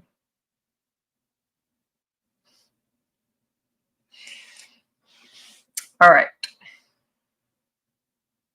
What do you think about cheating back? As long as it makes you feel happy and you can move on with your life and it feels like, whatever. If it makes you feel better, then do it. Honestly, a lot of people but don't believe in cheating back, and a lot of people do. So whatever you believe in, whatever's gonna make you feel better, go to it.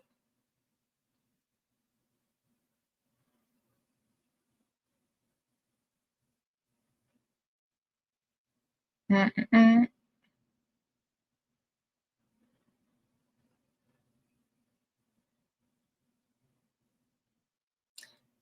Any thoughts on having timestamps for each live? Yeah, I don't because it makes it harder for people to steal the clips. Sprinkle, sprinkle. Y'all already know that. That's the whole reason I go live in the first place. A lot of people, this is my go-to right now, Bold Love. I have a coupon code below if y'all want to get it. It's a dupe for Don't Be Shy by Kilian. Smells really good. Okay, so yeah. Y'all, if y'all don't know the whole story, long ago I used to make regular videos without going live, but I couldn't interact with y'all. So it was a good thing that I started going live. And then I started going live longer because people would literally steal the videos, even though there's copyright, try to put it on their channel. Like, you know how people do that can't make their own content. And so the reason I don't have timestamps is because I want people to watch the whole video instead of just taking little bits and pieces and clipping it together to make something that's taken out of context. But you can't stop people from doing what they're gonna do. So just watch the video. A lot of people like to get ready in the morning and do their makeup and their hair while watching these long videos or while they're doing something else or cleaning or something like that. So I suggest, just doing that. You say you found an amazing provider, but he's married. Should I continue the relationship? If that's what you want to do, man, he gonna continue it with another woman if it ain't you. Sprinkle, sprinkle.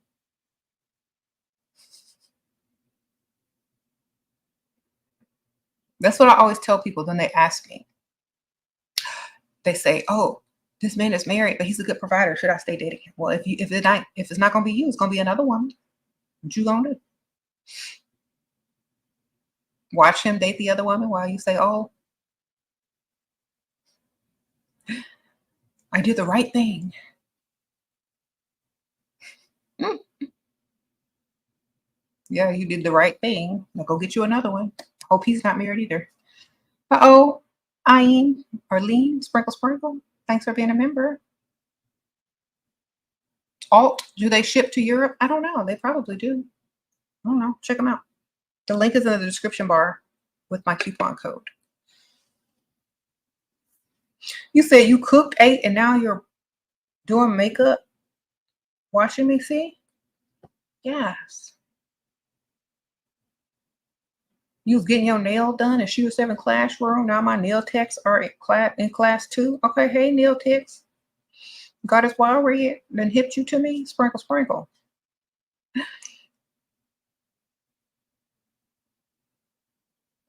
Someone says cheat in silence, stay innocent looking. Okay, Karen, sprinkle, sprinkle, yes. See how to stay carefree and happy all the time by stop trying to solve everyone else's problems and worry about yourself. Do things that please you. Have fun, live your life. Stop being a people pleaser. That's how. That's how you stay happy. You don't care what people think, and you stay up. And you don't become a people pleaser, and you do things according to what you want to do. You make yourself a priority, and you're going to always be happy because you're not doing stuff for other people. You're not depending on other people for your happiness, and you're not, uh, you know, sad because you did too much and didn't receive anything else in return. So you're naturally just going to be happy because you're not doing too much. Stop doing too much and you'll be happy.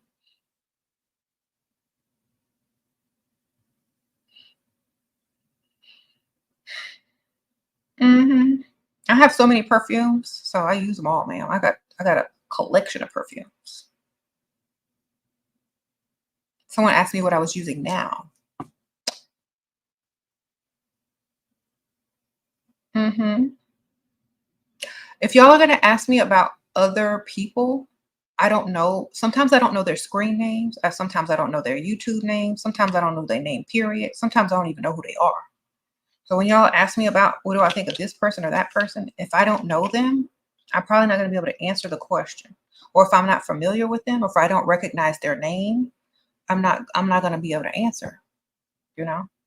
But just saying.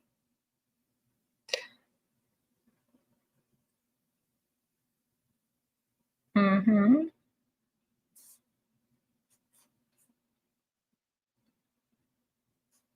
Y'all are silly, some of these questions.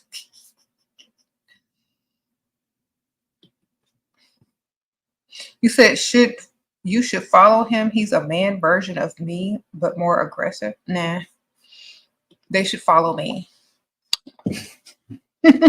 Sprinkle, sprinkle. I don't follow behind a man.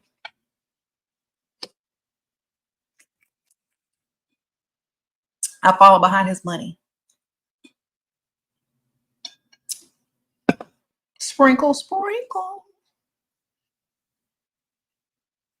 If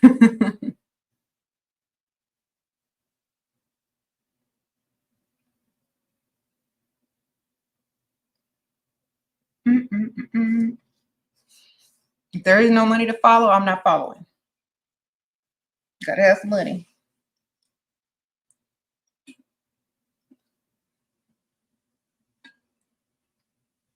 What does that mean when he leaves you on delivered? That means text the other one, man. Who ain't gonna leave you on delivered?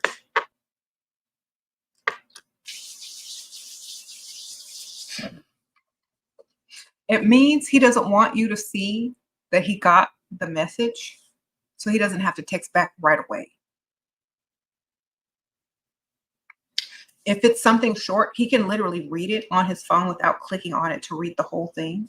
So whatever you typed in the beginning, if he can make sense of it without clicking on it, he's not going to click on it if he doesn't want to respond to you right away. So that's why if you're going to type someone a text, it needs to start off with something that they can't figure out, and they have to actually click it. You know how the people do, and when they spam you and they try to get you all excited in the first line of the text, and then it says something stupid afterwards. You got to do that to lure them in to click it. Okay. You're like, oh my God, you will never guess what happened. I saw your ...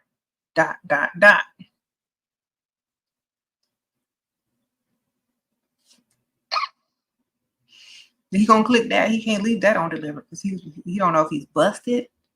He don't know who you saw, why you're so excited. Put a bunch of exclamation points, sorry, or around it.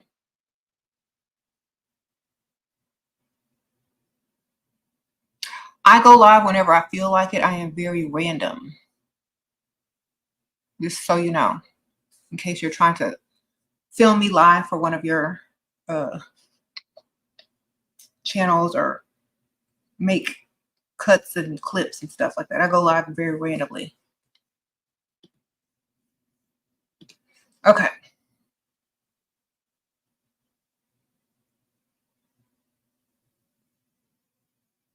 Mm-hmm.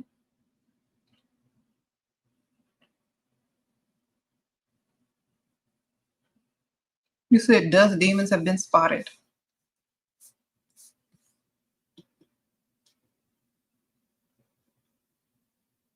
Mm-hmm.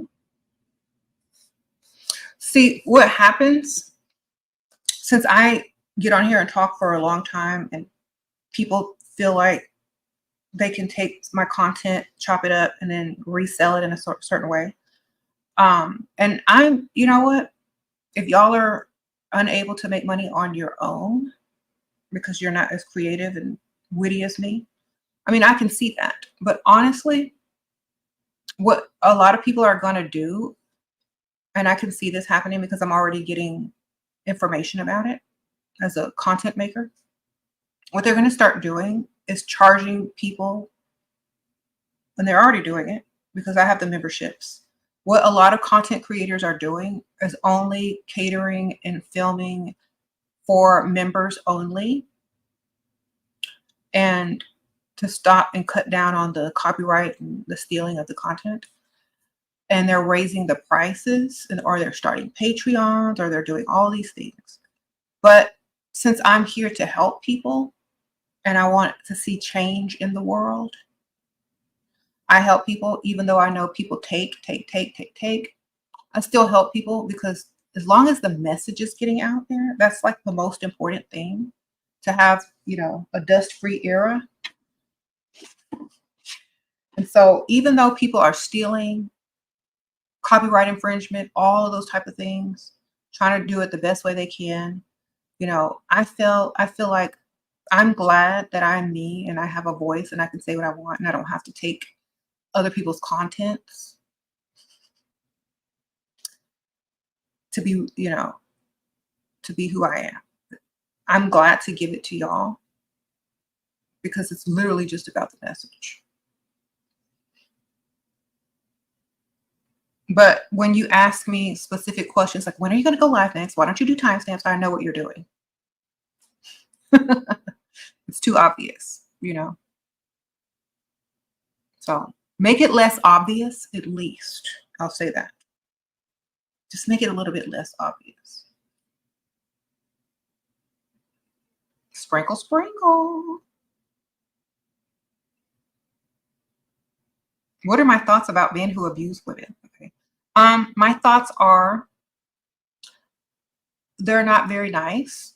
And if a woman is smart, she will figure out how to end that abuse situation, whether it be calling the police or calling somebody else to lay them hands on them, sprinkle, sprinkle, or learning how to lay them hands herself. Either way. I mean, look at Ike and Tina. What's love got to do with it? Tina went haul it off in the back of that limo, and Ike ain't never been the same. Sprinkle, sprinkle.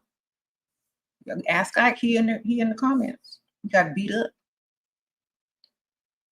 All right.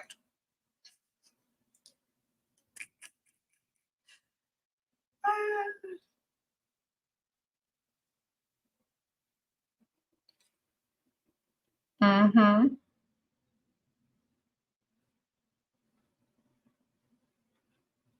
What was my first successful business? Oh, let me think. I was a card reader. Yeah, that was my first successful, like, little. I used to sell stuff on Etsy, and I was a card reader. Used to make a lot of money doing that. Very time consuming though. So I try to figure out how to do things without spending as much time. Sprinkle, sprinkle. What inspired me to start a YouTube channel? Dusties and Pygmishas. Uh-oh. Pepsi, sprinkle, sprinkle. I appreciate you too, girl. And I kept seeing all these Pygmishas and Dusties. I said, not my children, not growing up in this kind of environment in this world. My daughters is not growing up into the dusty era. It's going to be a dust-free era. Okay. I saw the women becoming more masculine and the men becoming more feminine, and I said, not today. I saw people getting attitudes when I'm out shopping and they behind the register and they look too pretty to be working. I'm like, you could be over here too, ma'am, if you wanted to. You step away from the dusty. Sprinkle, sprinkle. I would be out all the time, seeing women that look way better than me in the drive-through, at the cash register, bagging groceries. I'm like, y'all need to be over here with me. I need to learn the game. So, therefore, I started this channel to help women.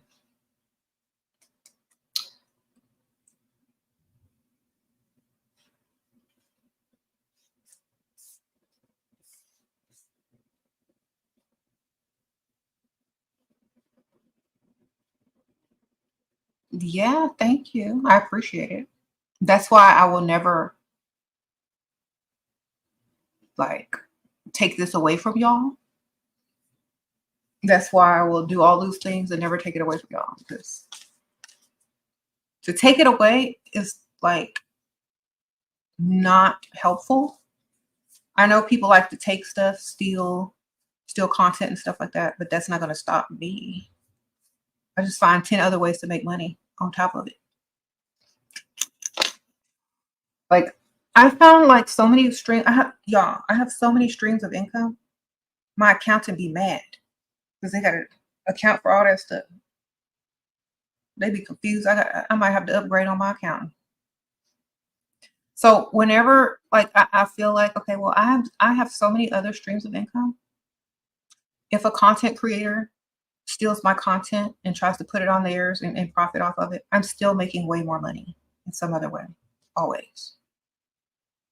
I'm still reaping the benefits from it. I'm still getting new subscribers and viewers from those people. They're literally just free advertisement for me. And I feel like, you know, as long as the message is getting out there and I'm being compensated in many other ways, I'm okay with it. I just feel like people should at least be decent enough to respect and not be so obvious.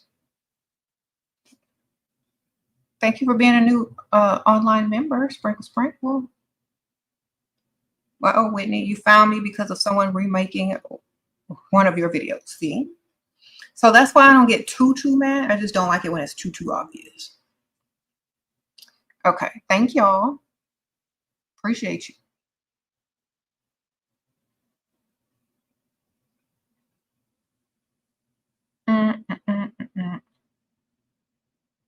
What if you met him online and he willing to fly me out to Malaysia, to Japan, but he's from US? Come, girl. Give you $1,000 pocket money for the trip. I don't know how I feel about that because that's too risky for me unless he can fly you and your brother out, or you and your cousin out, or you and one of your parental family members out, you know, or something like that. It kind of seems a little bit risky to just fly across the world. That you met some dude online and he's only giving you $1,000. I'm gonna need some more than that to risk my life. Sprinkle, sprinkle. And I wouldn't even risk my life. I just get the money and say something came up. And I won't be there. Oh my gosh, the plane, the flights got canceled. Gotta go.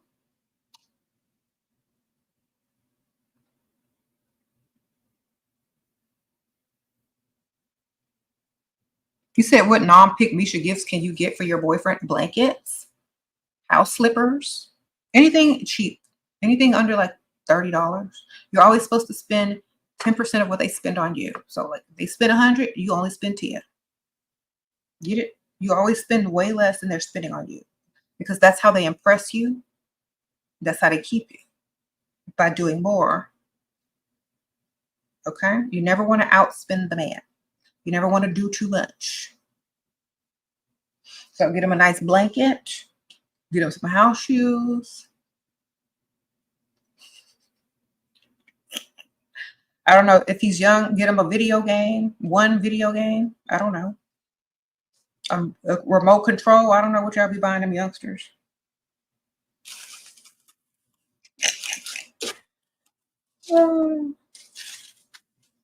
He is a provider, but really short. Is it worth it? Yes, short king. Sprinkle, sprinkle. Girl, his money long. His money tall.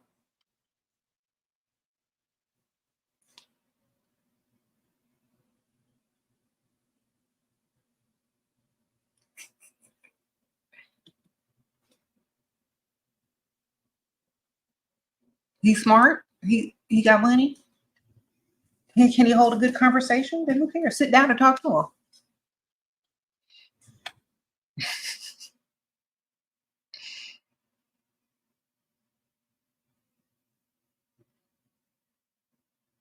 Mm-hmm. Can you turn a Dusty into a provider?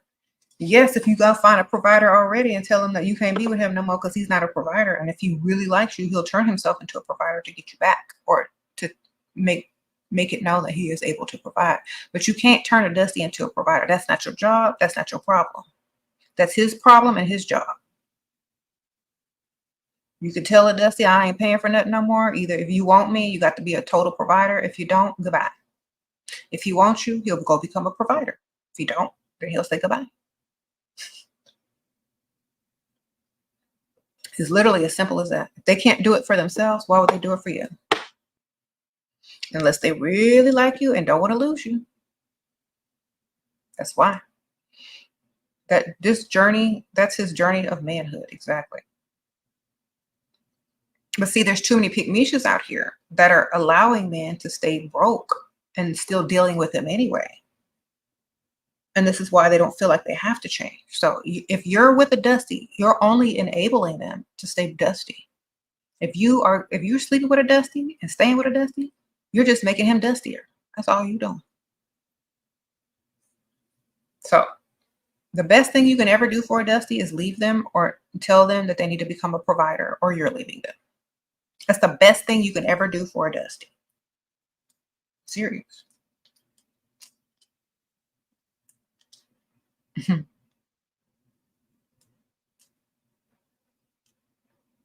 You ever hear the story of like rich men when they say, oh, I used to date this girl and she didn't want me because I was broke and I couldn't take her out. All of a sudden, like, what happened? Now you got rich, now you got money because that girl dumped you. That's because, you couldn't have the type of woman you want. You weren't good enough. So you had to improve yourself as a man. So a lot of men need to be dumped in order to man up, because a woman that has high standards is not going to stay there. So the best thing you can do sometimes is just dump the Dusty. You dump him, he'll at least man up somewhat, or move on to the next pygmy that will enable him.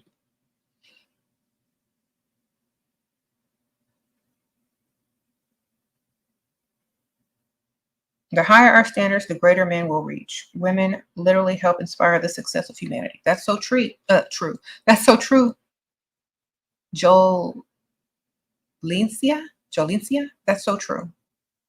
If you don't want it, they don't need to go get it.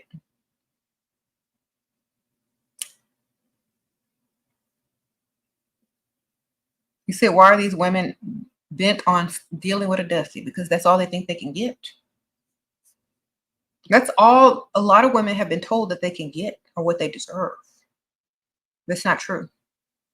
Because the reason why I stay looking like I look, not all extra, not doing too much, not with no fake body parts, not all, not trying to do too much, it's because I want normal women to know that you deserve more still as a normal woman. Because if I can do it, so can you.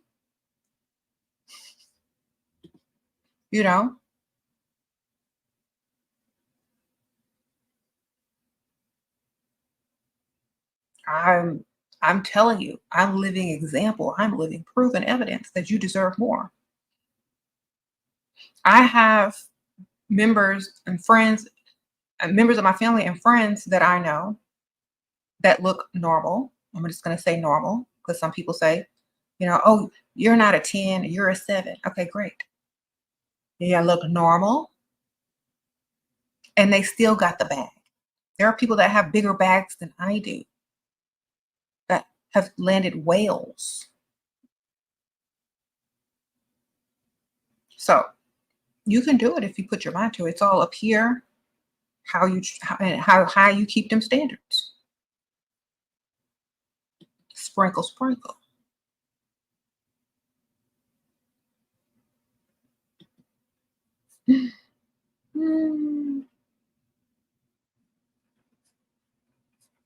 Do whatever you need to do to feel like you need to feel. But remember, it's possible for anybody. Just know you deserve it. That's the first step. Then go get it.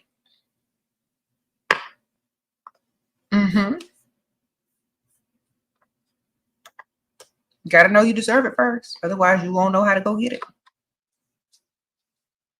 You won't expect it. It won't be the bare minimum. It won't even be a standard. unless you know you deserve it first. Gotta know first. If you don't know it first, you're gonna have trouble not feeling guilty about letting a man be the provider man that he's supposed to be. You're gonna feel guilty about stupid stuff that you shouldn't even feel guilty about. What you're trying to say is you feel undeserving. You don't feel guilty. You feel undeserving, and that's a you problem. So a lot of women, they suffer with feeling undeserving. That's the first thing you need to know, is that you deserve it and more and more. Then you raise them standards and you stick to them. You have a lot of women out here talking about, I don't deserve this. I feel guilty about this. I don't need this. How can I do this without feeling like this? It's all about your feelings. It's all about how you feel inside. Look, put that all them feelings to the side. Know you deserve it and know you deserve more. Get them feelings in place. Get those feelings in place. Oh, but they're going to call me arrogant and stuck up. Well, let them call you that, but they won't call you broke and pygmalion. I promise you. You need to feel deserving, confident, and none of that other stuff should bother you. If you're going to feel something, feel that. Stop feeling all that negative stuff. Feel something positive. Okay. Oh, I feel bad if I don't work and contribute and work 9 months pregnant. Oh, I feel bad because I was used to paying 50-50. Oh, I feel bad. Well, you feel too much. How about feeling like you got some standards? How about feeling like you deserve more? How about feeling like that's just the bare minimum and they need to do better? How about those feelings? Feel that instead. You could be just as passionate and emotional about that as you can about feeling guilty.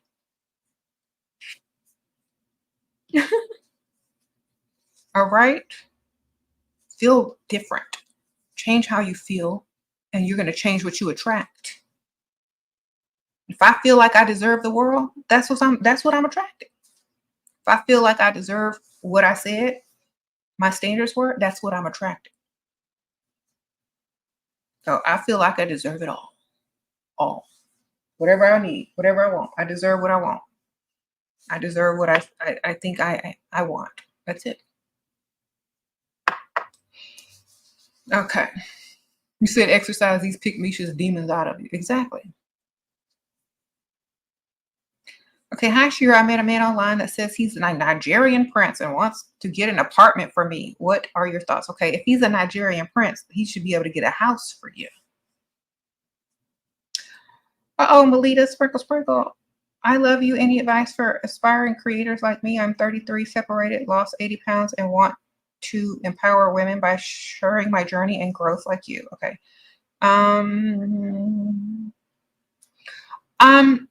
Perhaps this day and age, because things were different when I first started, you should start on social media first, then do a YouTube channel and bring people from your social media, because it's easier to get people on social media to follow than bring them to your YouTube.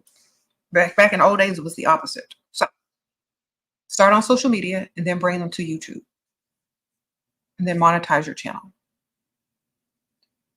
Or do small clips on social media and do the full video on YouTube.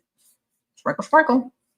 Link your YouTube and your links on your social media. Have a link in like in your little story area that they can click on and come straight to the YouTube. So you're getting double. Okay. Be a little bit controversial, because that's what makes people follow. Don't try to be perfect. That's the number one thing I can tell any content creator. Too perfect gets passed up. You got to have some type of flaws. You got to be some type of crazy. You got to be some type of controversial in these days.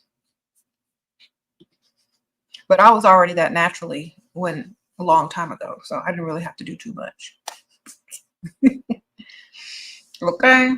Do what you got to do, man. Don't try to be perfect. People don't like perfect. They just scroll right past it. I was trying to watch videos last night, and this person was like so trying to be perfect. They kept messing up and trying to be like, they were all nervous. And I'm like, just relax and be who you are. We know this ain't you. You know that's not you. Everyone thinks to start a YouTube channel, everything has to be perfect. I have to have the perfect outfit, the perfect hair, the perfect camera. I started filming on an iPad. Actually, I started filming and doing videos on a laptop webcam that was like very low quality. And y'all look at my old videos, y'all see the quality change. You get better and better. I'm never trying to be perfect. I'm just trying to do what I do. So you don't really have to have a lot to start off with. And you don't have to be perfect. As long as people like what you're doing and what you're saying and the message. Okay? Thank you.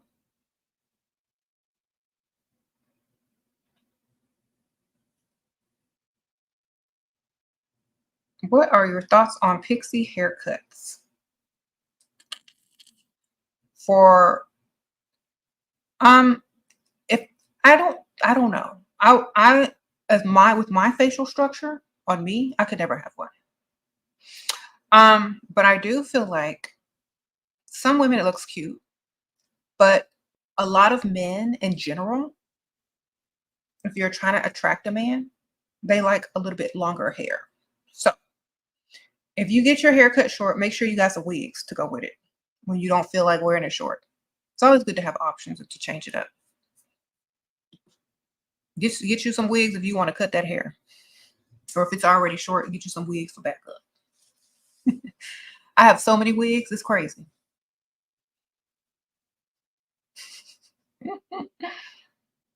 Okay.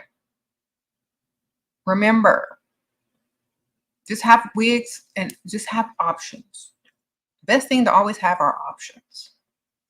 There's never this is right and this is wrong. It's like I have all these options. I do what I want.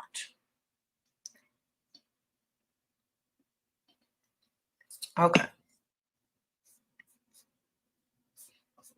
Like Doja Cat. One day she bald headed. Next day she got on a bust down. One day she got on a pink wig. You don't know what you gonna expect. But she look good all the different ways. So keep your wig on hand in case you feel like wearing some long hair. Then take it off when you want to wear your short hair. Okay.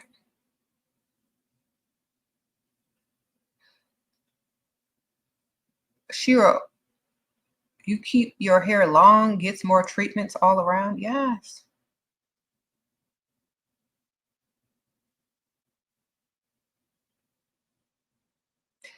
Okay. Yeah, I gotta go soon. Sprinkle, sprinkle.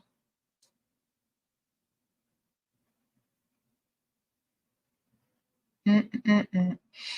And also, like, if you're gonna cut your hair, you need to get like one of those things to make sure that the haircut is flattering to your face shape. And also, does it age you or does it make you look younger? You know what I'm saying? Sometimes hair can age you. Like, if y'all watch some of my videos, some of the wigs that I wear age me a little bit or make me look older. And then when I take it off, I look younger. Some of the hairstyles that I wear may make me look older versus some of the hairstyles I wear that make me look younger. So it all depends. You need to like make sure you know what makes you look your best.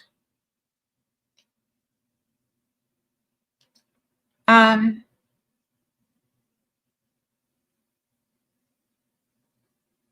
do men marry women who wear wigs every day?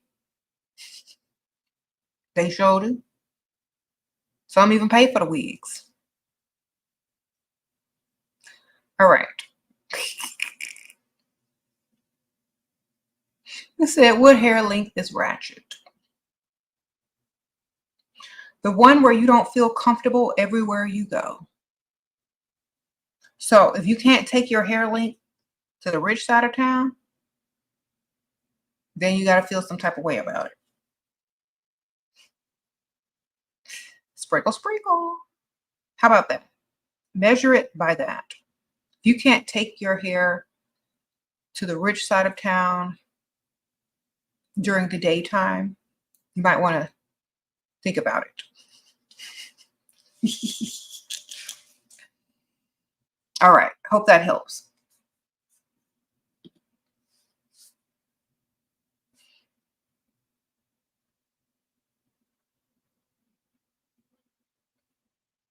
Mhm.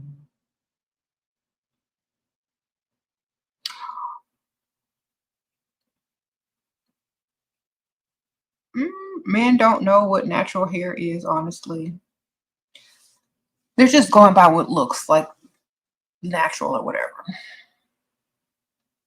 You can fool anybody who says, oh, they want someone natural with no makeup. They make natural wigs now, and people do no makeup looks with makeup.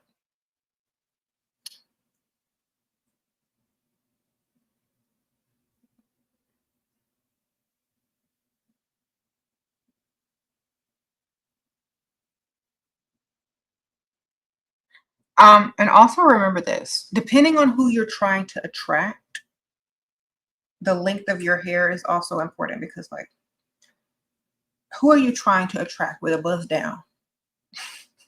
That's my question. Okay.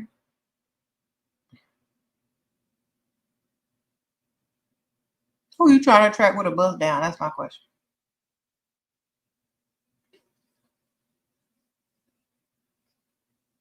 If your hair is naturally that long, a lot of people just like to have their, ends nice and neat and cut. Their hair should be moisturized and well conditioned and in good shape.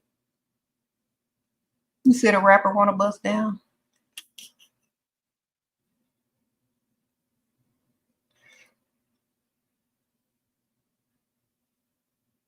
You said why men like mean women? Because nice women will be nice to everybody.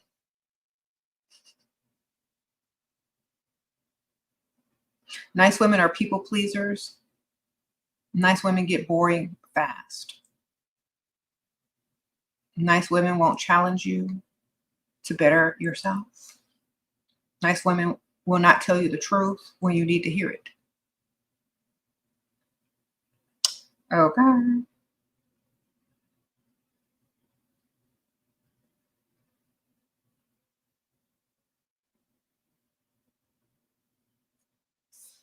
I gotta go in 1 minute. But thank y'all, everybody who donated. I appreciate you guys.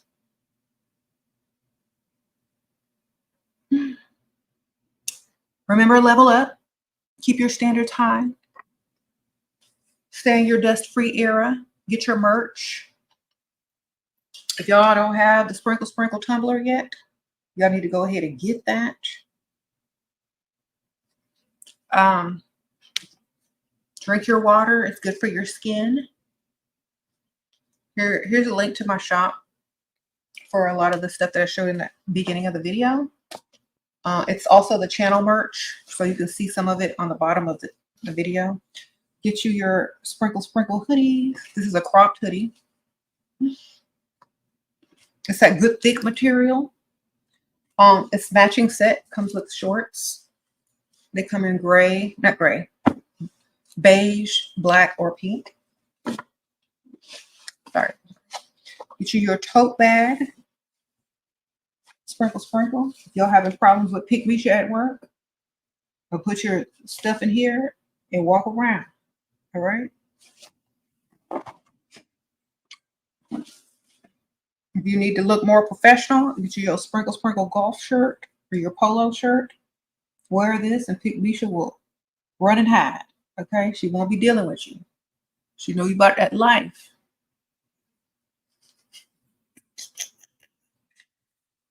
All right. You got them annoying coworkers that's coming in that's always talking about they dusties. Put this on your desk. When they're gonna see this and turn around, it's like garlic to a vampire. You're like, oh, I can't tell her about my dusty problems today.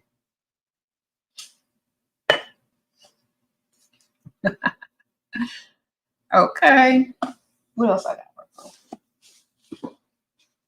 On my other merch store by Zazzle, you can also get you a little makeup bag. It's like canvas. It's really big. Good quality. It's thick. Has zippers and compartments in there. Get you that. Your Sprinkle Sprinkle planner. This is going to be on the Zazzle merch store. So I have 2 merch stores. I have a lot of other stuff too. Wine tumblers, wine openers, pillows, just everything. Okay. You could decorate your whole room with it. All right. Let them know. I even have shirts that say no dusties. It's like dusties, and then it has like the circle with the line crossed through it. Little crop top. I have hats that say make America dust free or make the world dust free. Y'all get little hats. You said, what if the family don't like me? They ain't got to marry you. They don't got to pay your bills either. It's he that likes you, not the family. Okay. As long as he like you, that's what matters. Sprinkle, sprinkle. I don't worry about nobody's family liking me. I worry about their son liking me and if they're going to give me some money.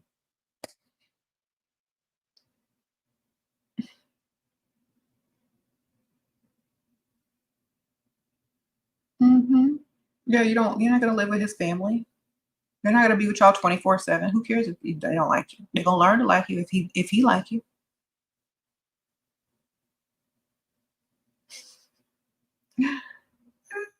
Period. And if they don't, that's not your problem. I'm not making other people my problem.